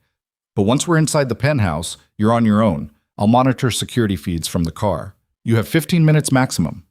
What if something goes wrong? Then you run. Don't try to fix it. Don't try to fight. Just run and meet me at the secondary extraction point." "Where's that?" 3 blocks west. Coffee shop called Moonlight Brew. I'll wait 30 minutes. After that, you're alone." Daniela nodded. They parked 2 streets away from Min-Jae's building, close enough to reach quickly, far enough to avoid security cameras. Jung-ho handed her an earpiece. "Stay on comms. I'll guide you through blind spots." Daniela inserted the device and tested it. Jung-ho's voice came through clearly. "Can you hear me?" "Yes." "Good. Let's go commit some crimes." They approached the building separately. Jung-ho through the main entrance using a fake ID that identified him as maintenance. Daniela through a service entrance that Jung-ho had left propped open earlier. First camera in 10 steps, Jung-ho's voice murmured through the earpiece. Stay right. Blind spot extends 6 feet from the wall. Daniela pressed against the wall and moved carefully. The service corridor smelled like industrial cleaner and expensive trash. Next camera at the stairwell. Wait for the sweep. She froze, counted her heartbeat. Now, move. Daniela crossed the corridor and entered the stairwell. 30 floors stretched above her. She started climbing. By floor 15, her lungs burned. By floor 20, her legs screamed. By floor 25, sweat soaked through her shirt. But she didn't stop. Couldn't stop. The penthouse occupied the top 3 floors, accessible only via private elevator that required biometric scanning. Jung-ho had solved that problem with a bypass device that mimicked authorized fingerprints. Probably illegal. Definitely effective.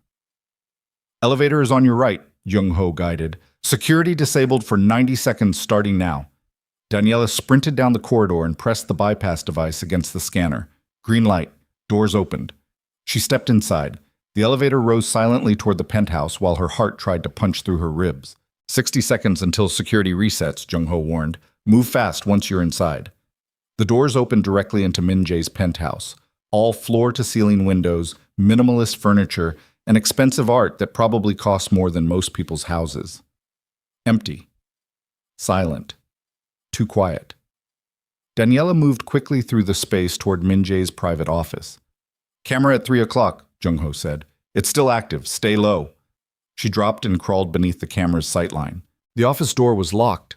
Daniela pulled out the lockpick set Jung-ho had provided, tools she'd learned to use during her years working for Tae-Won, because sometimes negotiations required unconventional access. 30 seconds later, the lock clicked. She slipped inside. Min-Jae's office looked like a museum dedicated to his own ego. Awards, photographs with celebrities, newspaper clippings about his family's business empire. And behind his desk, built into the wall, a safe. 10 minutes remaining, Jung-ho warned. How's it going? Found the safe, working on it now. She approached the wall safe and examined the digital lock. 8-digit code. Infinite possibilities. Except Daniela knew Min-Jae, knew his arrogance, knew he'd use something meaningful to him. A date, a number, something that fed his ego. She tried his birthday. Wrong. His father's birthday. Wrong. The date his family's company was founded. Wrong. 8 minutes, Jung-ho said tensely. Daniela's hands shook. Think. What mattered most to Min-Jae? Money. Status. Victory. She tried the date of his first major business deal. Wrong. 7 minutes. You need to move. Wait. The wedding. The bet. The $50,000. Daniela tried the wedding date. The safe clicked open. I'm in. Inside, dozens of USB drives sat organized by date. Daniela grabbed them all, stuffing drives into every pocket until she looked lumpy and obvious. Then she saw it, a leather journal. She opened it and her blood went cold. Pages filled with names, women's names, each one followed by dates, dollar amounts, and notes describing exactly how Min-Jae had manipulated them. Project profiles, the first page read in Min-Jae's handwriting. Documentation of successful psychological experiments. Daniela was listed on page 43. Daniela Vale, assistant to Tae-Won. Challenge level, expert. Bet amount, $50,000. Strategy. Isolation from support system, manufactured vulnerability, public humiliation. Success. Probability, 85%. Actual result, 100% success. Bonus outcome, provoke criminal retaliation from CT, creating prosecution opportunity. Total value, $50,000 plus elimination of business rival. Status, complete. The words blurred as rage flooded Daniela's vision. Not just her, dozens of women. All documented, all destroyed for entertainment. 5 minutes, Jung-ho said urgently. You need to leave now. Daniela grabbed the journal and turned toward the door, then froze. Voices echoed from the main penthouse. I just need to grab the cufflinks from my office. Min-Jae's voice. No, not now. Not when she was this close. 3 minutes, Jung-ho hissed. Hide, now. Daniela looked around desperately. The office had no other exits, no windows that opened. One door. And Min-Jae was walking toward it. She dove behind the desk just as the office door opened. Min-Jae entered, talking on his phone. No, father, I'll be back downstairs in 2 minutes. Yes, the speech went well. Everyone believes we're the victims here. He crossed to a cabinet near the window. Daniela pressed herself against the floor, barely breathing. If he looked down. If he walked around the desk. If he noticed the safe hanging open. Game over. Min-Jae grabbed something from the cabinet, turned back toward the door, paused. Hold on. He walked back toward the desk. Toward her. Daniela's hand found the letter opener on Min-Jae's desk. Ridiculous weapon, but better than nothing. Min-Jae's phone buzzed. He stopped, answered it. What? Now? Fine, I'm coming. He left the office without looking back. Daniela waited 30 seconds that felt like 30 hours, then crawled out from behind the desk. He's in the elevator, Jung-ho reported. You have 90 seconds to get out before he realizes the safe is open. Daniela ran. Through the office, across the penthouse, into the elevator, pressed the button for the ground floor. The elevator descended while her heart tried to explode. 60 seconds, Jung-ho counted. He just reached the gala. Hasn't noticed yet. Daniela reached the service corridor and started running. Behind her, alarm suddenly screamed to life. He knows, Jung-ho said. Building security is locking down. Move faster. Daniela sprinted toward the service exit. Security guards appeared at the corridor's end. Stop! She didn't stop. Couldn't stop. Jung-ho's voice crackled through the earpiece. Service exit blocked. Go to Plan B, second floor. Fire escape. Daniela changed direction and crashed through a stairwell door. Guards shouted behind her. She took stairs 3 at a time while her lungs burned and legs screamed. Second floor. Window at the end of the hallway. Fire escape visible outside. Daniela grabbed a fire extinguisher from the wall and hurled it through the window. Glass exploded. Alarms multiplied. She dove through the broken window onto the fire escape while guards reached the hallway behind her. Down the metal stairs. 1 flight. 2 flights. 3 flights. Jump to the alley below. Roll with the impact. Keep running. Police are 2 minutes out, Jung-ho warned. I'm at the secondary extraction. Move. Daniela ran through Seoul's night, through alleys, across streets, between buildings, while sirens wailed closer. Her lungs felt like they'd been set on fire. Her legs moved on pure adrenaline. But she didn't stop. Couldn't stop. The coffee shop appeared ahead, moonlight brew, glowing softly against darkness. Jung-ho's sedan sat at the curb, engine running. Daniela threw herself into the passenger seat. Jung-ho accelerated before her door even closed. Did you get it? Daniela pulled the journal and USB drives from her pockets. Everything. Then we just committed a felony that's going to be worth it. They drove in tense silence while police sirens filled the night behind them. Jung-ho took a complicated route through Seoul, doubling back, changing directions, using side streets that avoided major intersections with traffic cameras. Finally, he pulled into an underground parking garage and killed the engine. We're clear for now. But they'll have building footage. They'll identify you eventually. I know. So what's the plan? Daniela stared at the journal in her hands. We go public. Release everything, every name, every manipulation, every crime his family covered up. We burn his world down so completely there's nothing left except ashes. That makes you a target. I'm already a target. Fair point. Jung-ho pulled out his phone. I know a journalist, independent, doesn't answer to corporate interests or wealthy families. She'll run this story if the evidence is solid. It's solid. Then let's ruin some lives. They met the journalist, a woman named Kim Soo-jin, who looked 50 and fierce, at a 24-hour diner in a district where nobody asked questions. Daniela spread the USB drives and journal across the table. Soo-jin examined them with professional skepticism. Where did you get these? Does it matter? If they're stolen, it complicates things legally. Everything in this journal documents crimes. The theft becomes irrelevant when you're exposing criminal behavior. That's not how courts work. I don't care about courts.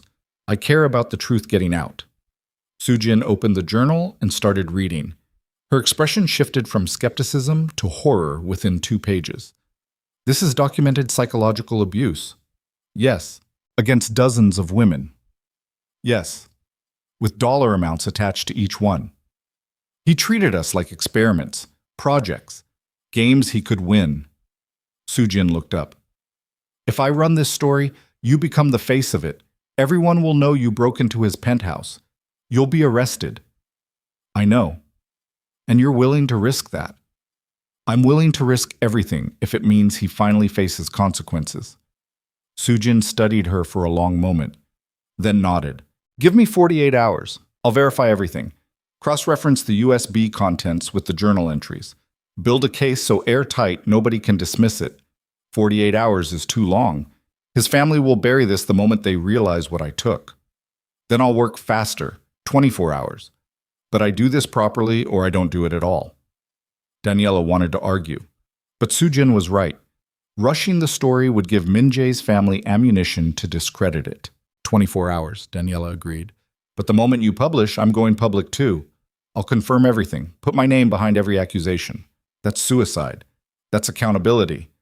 Soo-jin packed the evidence into her bag. Where can I reach you? Daniela gave her the prepaid phone number. Be careful. His family has resources that make most governments look powerless. So do I. They're called facts. The journalist left. Young-ho drove Daniela back to the hotel. You should sleep, he said at the entrance. You look half dead. I feel fully dead. Then sleep anyway. Tomorrow's going to be worse. How could it possibly be worse? Because tomorrow the world finds out what you did, and half will call you a hero, while the other half calls you a criminal. Both sides will be partially right. Daniela climbed out of the car. Thank you. For everything. Don't thank me yet.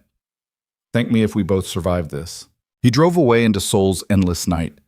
Daniela returned to her hotel room and collapsed onto the bed fully clothed. Her body ached, her mind raced, but underneath the exhaustion and fear, something else burned. Hope. Fragile, dangerous, but real. She'd done it, stolen the evidence, delivered it to someone who could weaponize truth. Now she just had to survive long enough to see it published. Sleep came in fragments, nightmares of being caught, dreams of Tae-Won in prison, visions of Min-Jae's face when his world collapsed. She woke at dawn to her prepaid phone buzzing. Unknown number. Hello? Ms. Vale? Attorney Park's voice. We have a problem. Daniela sat up. What happened? The prosecution fast-tracked Tae-Won's trial. It starts in 3 days. They're using the speed to prevent us from building a proper defense. Can you stop them? Not legally, but I can delay if you give me something. Like what? Like evidence that proves Min-Jae orchestrated everything. The kind of evidence that shifts the entire narrative. Daniela's heart sank.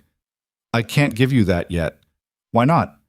Because it's being verified by a journalist. It'll be public in 24 hours. 24 hours might be too late. If the trial starts, the prosecution controls the narrative from the beginning. Then we need to buy time. How? Daniela thought fast. I'll give testimony today, at the courthouse. Public statement about Min-Jae's manipulation. It won't be everything, but it'll create enough doubt to slow things down. That's risky. You'll be exposing yourself before the evidence is verified. I don't care. Tae-Won is in prison because of me. I'm not letting him face trial without fighting back. Attorney Park was quiet for a moment. If you do this, there's no going back. You'll be painted as either a victim or an accomplice, depending on who's telling the story. Let them paint me however they want. I know the truth. Okay, I'll arrange the press conference for this afternoon, 2 p.m. at the courthouse steps. Be ready. I will be. Daniela ended the call and stared at her reflection in the bathroom mirror. Dark circles shadowed her eyes. Exhaustion carved lines into her face. But underneath it all, determination burned. She showered, changed into the one professional outfit she had left, and prepared to walk into another firestorm. The courthouse steps were already crowded when Daniela arrived at 1:30. Cameras everywhere, reporters shouting questions, curious onlookers recording on phones. Attorney Park met her at the entrance. Last chance to back out. Not backing out. Then let's make this count.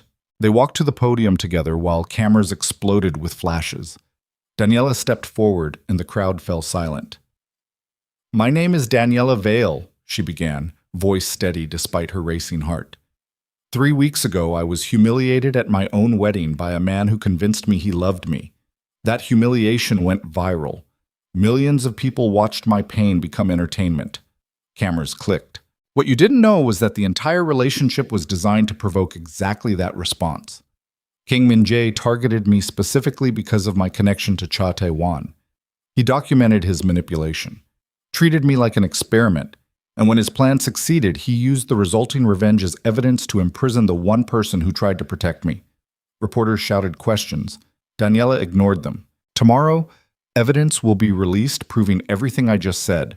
Documentation of Min-Jae's crimes against me and dozens of other women, financial records showing his family's corruption, recordings that prove this entire prosecution is designed to eliminate a business rival while protecting a predator." She leaned into the microphone. "I'm not here to ask for sympathy. I'm here to tell the truth. And the truth is that the real criminal is walking free while an innocent man sits in prison." "Innocent," someone shouted. "Tae-Won runs a criminal empire." "Yes," Daniela said calmly. "He does. And I worked for that empire willingly. I'm not claiming he's a saint, but everything he did after my humiliation was motivated by protection, not revenge. And that distinction matters." More questions exploded. But before Daniela could answer, commotion erupted at the edge of the crowd. Black SUVs pulled up. Min-Jae stepped out, surrounded by lawyers and security. He walked straight toward the courthouse steps like he owned them, then stopped when he saw Daniela at the podium. Their eyes met across the crowd, and something shifted in the air. "You broke into my home," Min-Jae called out loudly. "Stole private property. You're a criminal making accusations to justify your crimes." "I'm a victim exposing her abuser," Daniela shot back. "You're a scorned woman who can't accept that nobody wanted you." The crowd gasped. Daniela stepped away from the podium and walked down the courthouse steps until she stood directly in front of Min-Jae. "Tell them about the journal," she said quietly. "Tell them about the 43 women you documented like lab rats. Tell them about the bets, the manipulations, the psychological torture you treated like entertainment." Min-Jae's face went pale. "I don't know what you're talking about." "Yes, you do. And tomorrow the entire world will know too. You have nothing. I have everything. Every USB drive, every documented crime, every name of every woman you destroyed.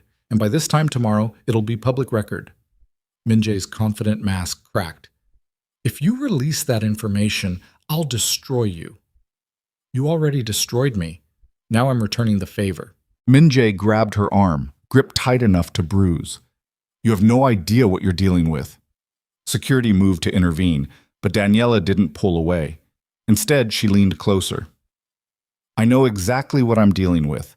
A coward who hides behind family money and thinks wealth makes him untouchable. But money doesn't protect you from truth. And truth is coming." She yanked her arm free and walked back up the courthouse steps while cameras captured every moment. Attorney Park was waiting. That was either brilliant or insane. Probably both. They disappeared into the courthouse while the crowd erupted behind them. Inside, Attorney Park guided Daniela to a private conference room. "You just publicly accused him of multiple crimes. His lawyers will file defamation suits within hours." "Let them. I have evidence. Evidence that was obtained illegally. Evidence of illegal activity. That changes the calculation." Attorney Park smiled grimly. "You're either going to be a hero or spend the next decade in prison, possibly both. As long as Tae-Won goes free, I don't care which." The lawyer's expression softened slightly. "He's lucky to have you. He's unlucky to know me. I'm the reason he's in this mess." "No. Min-Jae is the reason. You're just the catalyst." Daniela's phone buzzed. Message from Soo-Jin, the journalist. "Story verified. Publishing in 6 hours. Prepare for impact." Daniela showed Attorney Park. 6 hours until everything changes. Or everything explodes. Same thing. They sat in the conference room reviewing legal strategies while outside, Seoul's media machine churned with speculation about the confrontation on the courthouse steps. Videos went viral immediately. Daniela Vale accuses Kang Min-Jae of psychological abuse. Wedding humiliation victim fights back. Criminal or hero? The woman who broke into a penthouse. Public opinion fractured again. Some supported her. Some condemned her. Most just wanted entertainment. But underneath the noise, something was shifting. People were starting to ask questions, starting to doubt the official narrative, starting to wonder if maybe the villain wasn't who they'd been told. At 8 p.m., Soojin's article went live. The project files. Inside Kang Min-Jae's documented abuse of dozens of women. The internet exploded. Every major outlet picked up the story within minutes. The journal pages, redacted to protect victims but detailed enough to be damning, spread across social media. USB drive contents analyzed by independent experts confirmed authenticity. Women named in the journals started coming forward publicly, and Min-Jae's carefully constructed image collapsed in real time. By 9 p.m., his family's stock had dropped 12%. By 10 p.m., 3 major business partners had severed ties. By 11 p.m., criminal investigations were being opened into multiple counts of fraud, psychological abuse, and conspiracy. Daniela watched it unfold from the conference room while Attorney Park fielded calls from prosecutors suddenly interested in cutting deals. They want to reduce Tae-Won's charges, the lawyer reported. Drop the most serious counts in exchange for testimony about Min-Jae's family. Will he take it? I don't know. I haven't been allowed to see him since yesterday. Why not? Because the prosecution is playing games, trying to break him before trial. Daniela stood abruptly. I want to see him. That's not possible. Make it possible. Daniela, I broke into a penthouse and stole evidence that's currently destroying one of Korea's most powerful families. If I can do that, you can get me 10 minutes with Tae-Won. Attorney Park stared at her, then smiled.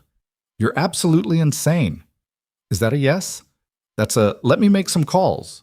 2 hours later, Daniela sat in a small visiting room at Seoul Detention Center, waiting while fluorescent lights buzzed overhead and security cameras recorded every angle. The door opened. Tae-Won walked in wearing prison clothes that hung loose on his frame. He'd lost weight in just days and carrying exhaustion that went beyond physical. But when he saw Daniela, something in his expression cracked. You shouldn't be here. Too bad. I'm here anyway. They sat across from each other with a metal table between them. Guards watched from outside through bulletproof glass. I saw the news, Tae-Won said quietly. You broke into his penthouse. Yes. That was stupid. Probably. You could have been killed. But I wasn't. You got lucky. I got determined. There's a difference. Tae-Won's hands clenched on the table. I'm in here because I tried to protect you. And the first thing you do is put yourself in more danger. Do you understand how that feels? Yes. It feels exactly like watching someone you care about sit in prison for crimes motivated by protecting you. So, we're even. His jaw tightened. This isn't a game. I know it's not a game. It's war. And I'm done hiding while you fight alone. I've been fighting alone my entire life. Not anymore. They stared at each other across the table while everything they couldn't say hung in the air between them. Finally, Tae-Won spoke. The prosecution offered a deal. Reduce charges if I testify against Min-Jae's family. Are you taking it? I don't know. Testifying makes me look weak, like I'm trading information to save myself. Or it makes you look smart, like you're choosing strategy over pride. You sound like my lawyer. Your lawyer is smart. So are you. Too smart for your own good. Daniela leaned forward. Take the deal. Let the prosecution use your testimony to dismantle his family's empire. And when you get out, we finish this properly. What does properly mean? It means we stop reacting to their moves and start making our own. It means we rebuild everything they tried to destroy. It means we survive. Tae-Won reached across the table, movement so sudden the guards outside tensed, and covered her hand with his. I don't deserve you. You don't get to decide that. Daniela, you protected me when nobody else would. You saw me as human instead of collateral damage. You cared when caring made you vulnerable. That's not something I'm walking away from. His grip tightened. When this is over, We figure out what comes next. Together. A guard knocked on the glass. Time was up. Tae-Won stood slowly. Be careful. Min-Jae's family will retaliate. They always do. Let them try. That's not bravery. That's recklessness. Same thing. Despite everything, Tae-Won almost smiled. You're going to give me a heart attack. You're a mafia boss. You'll survive. He walked toward the door, paused, turned back. Thank you for everything. Then he was gone. And Daniela sat alone in the visiting room, knowing that everything was about to get worse before it got better. But for the first time in weeks, she felt ready. Not because she wasn't afraid, but because she'd stopped letting fear make her decisions. Outside the detention center, Seoul glittered with lights that never stopped burning. And somewhere in that endless city, Min-Jae was watching his world collapse while planning retaliation that would test whether Daniela's courage was real or just adrenaline masquerading as strength. She was about to find out which. The retaliation came 3 days later at 4 a.m. when Daniela's hotel room door exploded inward and 5 men in tactical gear stormed inside with weapons drawn. She woke to gloved hands yanking her from bed and zip ties cutting into her wrists before she could scream. A black hood slammed over her head. Then she was being dragged through corridors, shoved into a vehicle, driven through Seoul's pre-dawn darkness toward a destination she couldn't see. Nobody spoke. The silence felt more terrifying than threats. After what felt like hours but was probably 30 minutes, the vehicle stopped. Daniela was pulled out and marched across gravel that crunched under her bare feet, then downstairs into a space that smelled like mildew and rust. The hood came off. She stood in an abandoned warehouse lit by a single overhead bulb that swayed slightly, casting moving shadows across concrete walls covered in decades of grime. Min-Jae sat on a metal chair 15 feet away, looking nothing like the arrogant heir she'd once known. His suit was rumpled, his eyes held something feral, his hands shook slightly as he lit a cigarette with a gold lighter that probably cost more than the kidnappers surrounding them. "You destroyed my life," he said without preamble. Daniela's wrists ached from the zip ties, but she kept her voice steady. "No, I exposed your crimes. You destroyed your own life by documenting them." Min-Jae laughed, broken, bitter. "My family's empire is collapsing. Stock down 30%, criminal investigations in 3 countries. Business partners fleeing like rats. All because you couldn't accept being humiliated. All because you couldn't stop abusing women for entertainment. Those women knew what they were getting into. No, they knew what you pretended to be, not what you actually were." Min-Jae stood abruptly and crossed the space between them until he stood inches away. "I should kill you, right now. Put a bullet in your head and dump your body where nobody will find it." "Then why haven't you?" "Because killing you makes me the villain in a story where I'm supposed to be the victim." "You were never the victim. You were always the predator." His hand moved so fast she barely saw it. Backhanded slap that snapped her head sideways and split her lip. Blood filled her mouth. But Daniela didn't cry. Didn't beg, just stared at him with eyes that held zero fear. "Feel better?" she asked quietly. Min-Jae's face contorted with rage. "I gave you everything, attention, affection, access to a world you never could have reached without me, and you repaid me by ruining my life. You gave me lies wrapped in manipulation. I repaid you with truth." "Truth?" He grabbed her face, forcing her to look at him. "You want truth? Here's truth. Nobody cares about your suffering. Nobody cares that I humiliated you. They only care because it's entertaining. You're not a hero, you're a spectacle. And the moment something more interesting happens, they'll forget you existed. Maybe. But they'll never forget what you did. That's the difference between us. I survived. You're defined by your cruelty forever." Min-Jae released her and stepped back. "My father wants you dead. Do you understand that? He's given the order. The only reason you're still alive is because I convinced him that killing you creates a martyr. But his patience is running out. Then I guess we're both on borrowed time. You think this is funny? I think it's inevitable. You can't intimidate me into silence. You can't threaten me into disappearing. The evidence is public. The truth is out. Killing me doesn't change that. It would make me feel better. For about 5 seconds. Then you'd still be the man who destroyed dozens of women for entertainment. Death doesn't erase that." They stared at each other across the warehouse's stale air. Finally, Min-Jae turned away. Take her back. Drop her somewhere public. Make sure she's seen. What? One of the kidnappers asked. You heard me? Take her back. If she dies, we look guilty. If she lives, she's just a woman making accusations nobody can prove. But the journal was obtained illegally. My lawyers will get it dismissed. And without physical evidence, it's her word against mine. He turned back to Daniela. Go back to your life. Post your accusations. Give your interviews. It won't matter. Money protects me. Connections protect my family.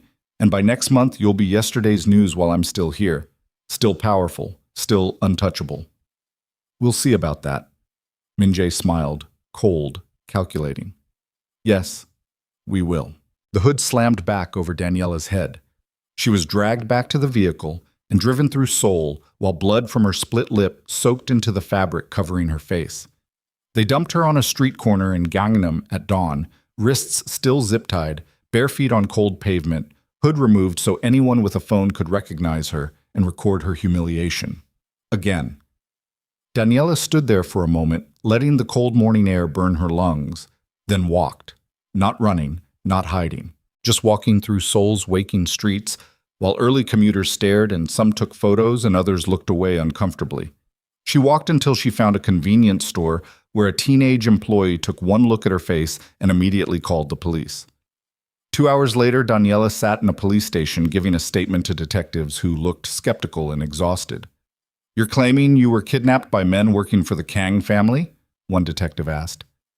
Yes. Can you identify them? They wore masks.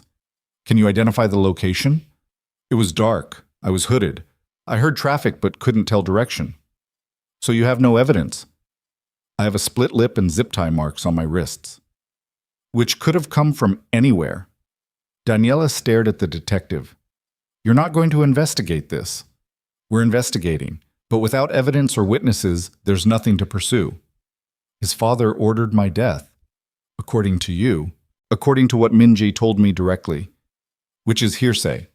Daniela stood abruptly. I understand. Thank you for your time. She walked out of the police station into morning sunlight that felt too bright after the warehouse's darkness. Her phone, returned by the kidnappers along with her hotel key, buzzed constantly. Messages from Young-ho, calls from Attorney Park, texts from Soo-jin, the journalist. But Daniela ignored them all and called one number. The prison. I need to speak with Tae-Won. It's urgent. Prisoners don't receive calls except during designated. This is Daniela Vale. Tell him I was kidnapped and threatened with death by the Kang family. Tell him I need to speak with him immediately. Pause. Hold, please. 10 minutes later, Tae-Won's voice came through the line. Are you hurt? I'm alive. That's not what I asked. Split lip, bruised wrists, nothing permanent. Where are you? Police station. They won't investigate. Silence stretched across the line, heavy, dangerous. I'm taking the prosecutor's deal, Tae-Won said finally. Testimony in exchange for reduced charges. I'll be out in 3 weeks. 3 weeks is too long. It's the fastest option. Can you survive 3 weeks? I've survived this long. Daniela, I'll be fine. Just focus on getting out. Promise me you'll be careful. I promise. She ended the call before he could argue further, then walked out of the police station into Seoul's chaos and made a decision. Running was over. Hiding was over. If Min-Jae wanted a public war, she'd give him exactly that. Daniela went directly to Soo-jin's office, a cramped space above a noodle shop that smelled like kimchi and ink. The journalist looked up from her laptop when Daniela entered. You look terrible. I was kidnapped 4 hours ago. Soo-jin's eyes widened. By who? Take a guess. The Kang family. Obviously. Did they hurt you? They threatened to. Min-Jae stopped them because killing me creates a martyr. But his father wants me dead. It's only a matter of time before someone decides the risk is worth it. Soo-jin grabbed her recorder. Tell me everything. So Daniela talked for 2 hours. She described the kidnapping in detail. The warehouse, Min-Jae's confession that his father ordered her death, the casual way he'd discussed her murder like it was a business decision. Everything. This is huge, Sujin said when Daniela finished, but we need corroboration. Without evidence, it's still your word against his. Then we find evidence. Security cameras near where they grabbed me, traffic cameras along the route. Something that proves I didn't imagine this. That could take days. Then we work fast. Over the next 72 hours, Daniela and Sujin became partners in investigative journalism that bordered on obsession.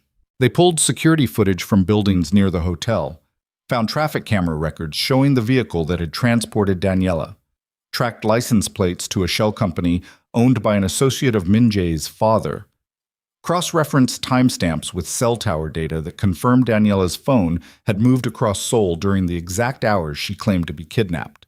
It wasn't perfect evidence, but it was enough. Sujin published the follow-up article 72 hours after the kidnapping. Kidnapped and Threatened, Daniela Vale's testimony against Korea's most powerful family. The internet exploded again. Public opinion shifted harder. People who dismissed her as bitter or vindictive started questioning whether maybe, just maybe, she was telling the truth. Protests formed outside the Kang family's corporate headquarters. Shareholders demanded investigations. International business partners severed ties publicly to avoid association with the scandal. And slowly, inevitably, the empire began crumbling. Not because of one revelation, but because of accumulated weight, dozens of women coming forward, documented evidence of abuse, kidnapping allegations, criminal investigations across multiple countries, death by 1,000 cuts, each one bleeding the family's power until nothing remained except lawyers and debt. Tae-Won was released from detention 3 weeks later on a cold afternoon when autumn rain turned Seoul gray. Daniela waited outside the prison gates wearing a coat that didn't quite block the wind and holding an umbrella that kept trying to invert. When Tae-Won walked through the gates, he looked thinner, but somehow stronger, like prison had burned away everything except the essential parts that mattered. He stopped when he saw her. "You shouldn't be here. It's not safe." "Nowhere is safe, so I'm here anyway." He crossed to her without hesitation and pulled her into his arms, gripped tight enough to hurt. But Daniela didn't complain, just held on while rain fell around them. "I thought you'd run," he said against her hair. "I'm tired of running." "Me too." They stood there for a long moment while rain soaked through their clothes, and photographers, who'd been waiting for exactly this moment, took pictures that would dominate news cycles for days. Then Tae-Won pulled back. "We need to leave, now. They're watching." "Let them watch." "Daniela, I'm done hiding, done pretending, done letting fear make my decisions. If they want to come for me, let them try." Something shifted in Tae-Won's expression, pride maybe, or recognition that the woman standing before him was fundamentally different from the one who'd walked into his office 3 months ago carrying exhaustion and loneliness like weights. "Okay," he said quietly. "Then we face them together." They walked to Tae-Won's car, one of the few assets not seized during his arrest, and drove through Seoul while rain turned the city into watercolor smears. "The trial is scheduled for next week," Tae-Won said. "Min-Jae and his father both. Federal charges. If the prosecution's case holds, they're looking at significant prison time." "How significant?" 5 to 10 years. Maybe more depending on what else investigators uncover. "And you?" "Probation, community service, financial penalties, but no prison time beyond what I've already served." "That's good. It's adequate." They drove in silence for a while. Finally, Daniela spoke. "What happens after the trial?" "Depends on the verdict. Assume guilty. Then I rebuild. Legally this time. My empire is gone, but the skills remain. I can start over." "And us?" Tae-Won glanced at her. "What about us? You just got out of prison. I just survived a kidnapping. We're both damaged, both carrying trauma, both probably terrible relationship material." "Is that a question?" "It's an observation." "What's your point?" Daniela took a breath. "My point is that maybe broken people are the only ones who understand each other. Maybe trauma bonds stronger than happiness. Maybe we're exactly what the other one needs, even if it's not what either of us expected." Tae-Won pulled the car over suddenly, parked along the Han River where rain created patterns on dark water. He turned to face her fully. "I'm not a good man, Daniela. I've hurt people, destroyed lives, built an empire on blood and fear. Prison didn't change that. It just gave me time to accept it." I know what you are. And you're still here. Yes. Why? Because you've never lied to me. Never pretended to be something you weren't. Never promised perfection you couldn't deliver. You're brutal and dangerous and absolutely honest. After months of being manipulated by someone who made me question reality itself, honest brutality feels like kindness. That's a low bar. Maybe, but it's my bar, and you meet it. Tae-Won reached across the console and took her hand. If we do this, if we actually try this, it won't be easy. People will judge, media will speculate. Your reputation will be tied to mine forever. My reputation is already destroyed. Might as well build something new from the ruins. You deserve better than ruins. I deserve honesty. Everything else is negotiable. They sat in the parked car while rain hammered the roof and Seoul moved around them indifferent to their small drama in the larger chaos. Okay, Tae-Won said finally, we try this, but we do it properly. No hiding, no pretending. We face whatever comes together. Together, Daniela agreed. He leaned across the console and kissed her, gentle at first, then deeper, like he was trying to communicate everything he couldn't say in words. When they finally pulled apart, Daniela was crying. Not from sadness, from relief, from the overwhelming weight of surviving something that should have destroyed her completely. I thought I'd never feel safe again, she whispered. You're not safe. Nobody is. But you're not alone. That's different. Better? Different. Better comes later. They drove back through the rain toward Tae-Won's apartment, different from the penthouse that had been seized, smaller but somehow more real. Over the following week, they existed in strange limbo while the trial approached. Daniela gave depositions, testified before grand juries, repeated her story until the words felt mechanical. Tae-Won handled his probation requirements and began the slow process of rebuilding a legitimate business from the ashes of his criminal empire. And slowly, painfully, they both began healing. Not perfectly, not completely, but enough to function, enough to survive. The trial lasted 3 weeks. Daniela attended every day, sitting in the gallery while prosecutors presented overwhelming evidence of the Kang family's crimes: financial fraud, psychological abuse, conspiracy to commit kidnapping, witness intimidation. The list went on. Min-Jae sat at the defense table looking smaller each day, expensive suits unable to hide the way prison visits and legal pressure had hollowed him out. His father maintained arrogance until the verdict. Then even that crumbled, guilty on 18 counts. Min-Jae, 7 years in federal prison. His father, 12 years plus financial penalties that would bankrupt the family completely. The courtroom erupted. Reporters rushed to file stories. Victims sobbed with relief. And Daniela sat perfectly still while vindication washed over her in waves. Not joy, just closure. The knowledge that justice, however delayed, however imperfect, had finally arrived. Outside the courthouse, cameras swarmed.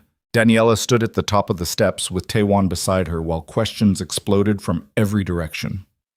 How do you feel about the verdict? Do you plan to sue for damages? What's next for you? Daniela raised one hand and the crowd fell silent. 3 months ago, I was humiliated in front of millions of people by a man who convinced me he loved me. That humiliation nearly destroyed me. But I survived. And in surviving, I learned that strength isn't about never breaking. It's about what you build from the broken pieces. Cameras flashed. The Kang family built their empire on cruelty, manipulation, and the belief that power protects them from consequences. Today, they learned that power has limits, that truth matters, that victims who refuse to stay silent can change everything. She paused. I'm not a hero. I'm just a woman who decided that surviving meant fighting back. And if my story helps even one person find the courage to face their own abuser, then every moment of pain was worth it. More questions exploded. But Daniela didn't answer them, just walked down the courthouse steps with Tae-Won beside her while Seoul's endless noise swallowed them whole. 6 months later, Daniela stood in the office of her new organization, a nonprofit supporting victims of online humiliation and public cruelty. The space was modest but functional.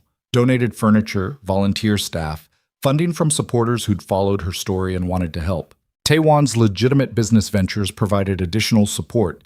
He'd pivoted into security consulting, using his knowledge of criminal enterprises to help companies protect themselves.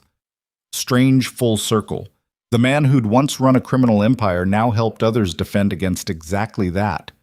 Daniela's phone rang. Unknown number. She almost didn't answer, then did. Hello? Ms. Vale, this is Correctional Facility Administrator Lee. I'm calling because an inmate requested to speak with you. Daniela's stomach tightened. Who? Min-Jae. He's requested a visit. You're not obligated to accept, but protocol requires we inform you of the request. Daniela sat down slowly. Why does he want to see me? He didn't say, just that he has something to tell you. I'll think about it. Take your time, no pressure. The call ended. Daniela stared at her phone for a long time. Part of her wanted to refuse immediately, deny him even the satisfaction of one final conversation. But another part needed closure, real closure. Not courtroom verdicts or media narratives, but actual human acknowledgement of what he'd done. She called Tae-Won. Min-Jae wants to see me. Silence. Why? I don't know. The administrator said he has something to tell me. Do you want to go? I don't know. Part of me thinks it's a trap. Another manipulation. Probably is. But what if it's not? What if he actually wants to apologize? Would that change anything? Daniela considered the question honestly. No, but it might help me stop wondering. Then go. I'll come with you. You're on probation. Visiting a federal prison might look suspicious. I don't care. If you're walking into that situation, I'm walking with you. 2 days later, they sat across from Min-Jae in a prison visiting room that smelled like industrial cleaner and desperation. Min-Jae looked nothing like the arrogant heir who'd humiliated her in a cathedral. Prison had carved away everything except the essential core, and that core looked exhausted, bitter, and surprisingly human. Thank you for coming, he said quietly. Daniela didn't respond, just waited. Min-Jae took a breath. I'm not going to apologize. I know that's what you want, but I can't give it to you. Apologizing would mean admitting I was wrong, and I still don't think I was wrong. I think I was caught. Then why am I here? Because I want you to understand something. The man who humiliated you in that cathedral wasn't a monster. He was a product of a system that rewards cruelty and punishes vulnerability. I was raised to see people as assets or obstacles, emotions as weaknesses, love as leverage. That's not an excuse. It's not meant to be. It's an explanation. You want to know why I destroyed you? Because I was raised to destroy. You want to know why I feel no remorse? Because remorse was beaten out of me by a father who measured my worth in profit margins and power moves. Daniela leaned forward. You're asking me to feel sorry for you. I'm asking you to understand that monsters aren't born. They're created. And the system that created me is still out there creating more. So what? I should forgive you because your father was cruel? No. You should recognize that destroying me doesn't destroy the system. Another Min-Jae will come along. Another family will use manipulation as strategy. Another woman will be humiliated for entertainment. Then what's the point? Min-Jae's expression hardened. The point is that your organization matters. Your work helping victims matters.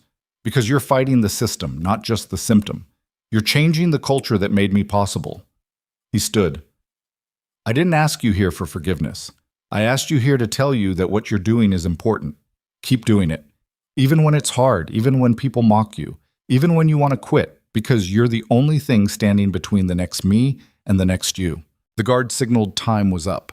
Min-Jae walked toward the door, then paused. For what it's worth, you were the only project that ever felt real, the only woman I actually respected. That's why destroying you felt like an accomplishment. Then he was gone. Daniela sat in the visiting room while her mind processed what had just happened. Not an apology, not redemption, just brutal honesty from someone incapable of feeling what normal people felt. Was that helpful?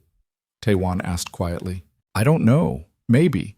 It confirmed he's exactly what I thought he was. Sometimes confirmation matters more than apology. They left the prison and drove back through Seoul while afternoon sun painted the city gold. Do you regret it? Tae-Won asked. Everything that happened. The humiliation? The fight? The cost? Daniela thought about the question seriously. No.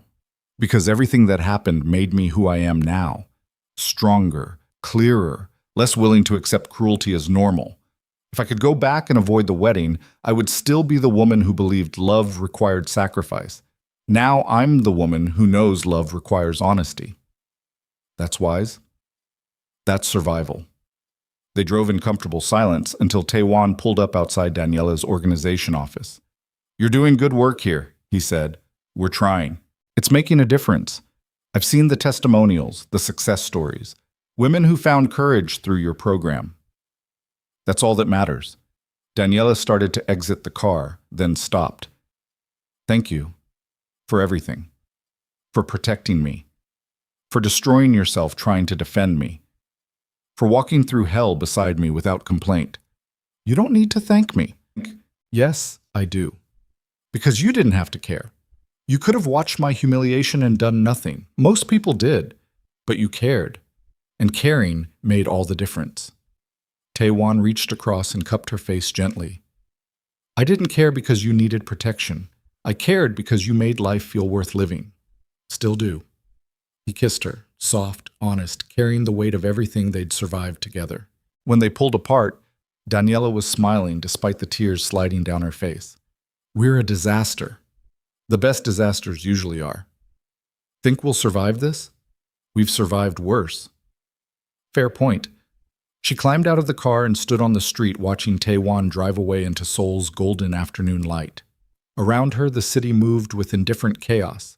Millions of people living their lives without knowing or caring about the small victory happening on this corner. But Daniela knew. And knowing was enough. She'd walked through humiliation, betrayal, kidnapping, and a public trial that dissected her pain for entertainment. She'd survived when survival felt impossible. She'd fought back when fighting felt futile. She'd rebuilt when rebuilding seemed pointless.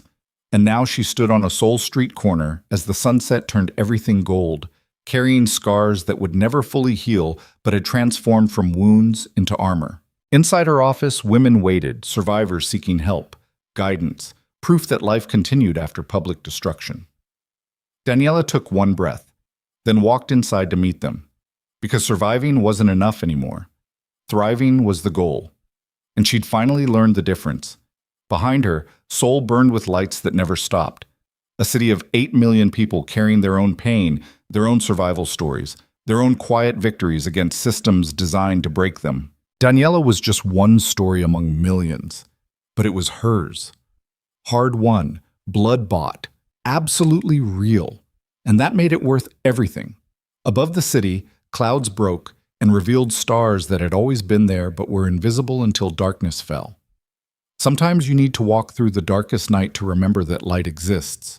Sometimes you need to be broken completely to understand what strength actually means. Sometimes the only way forward is through fire that burns away everything except what's essential. Daniela had walked through that fire and emerged holding not perfection or happiness or justice in its purest form, but something better, herself, whole, scarred, unbreakable, and finally, after everything, free.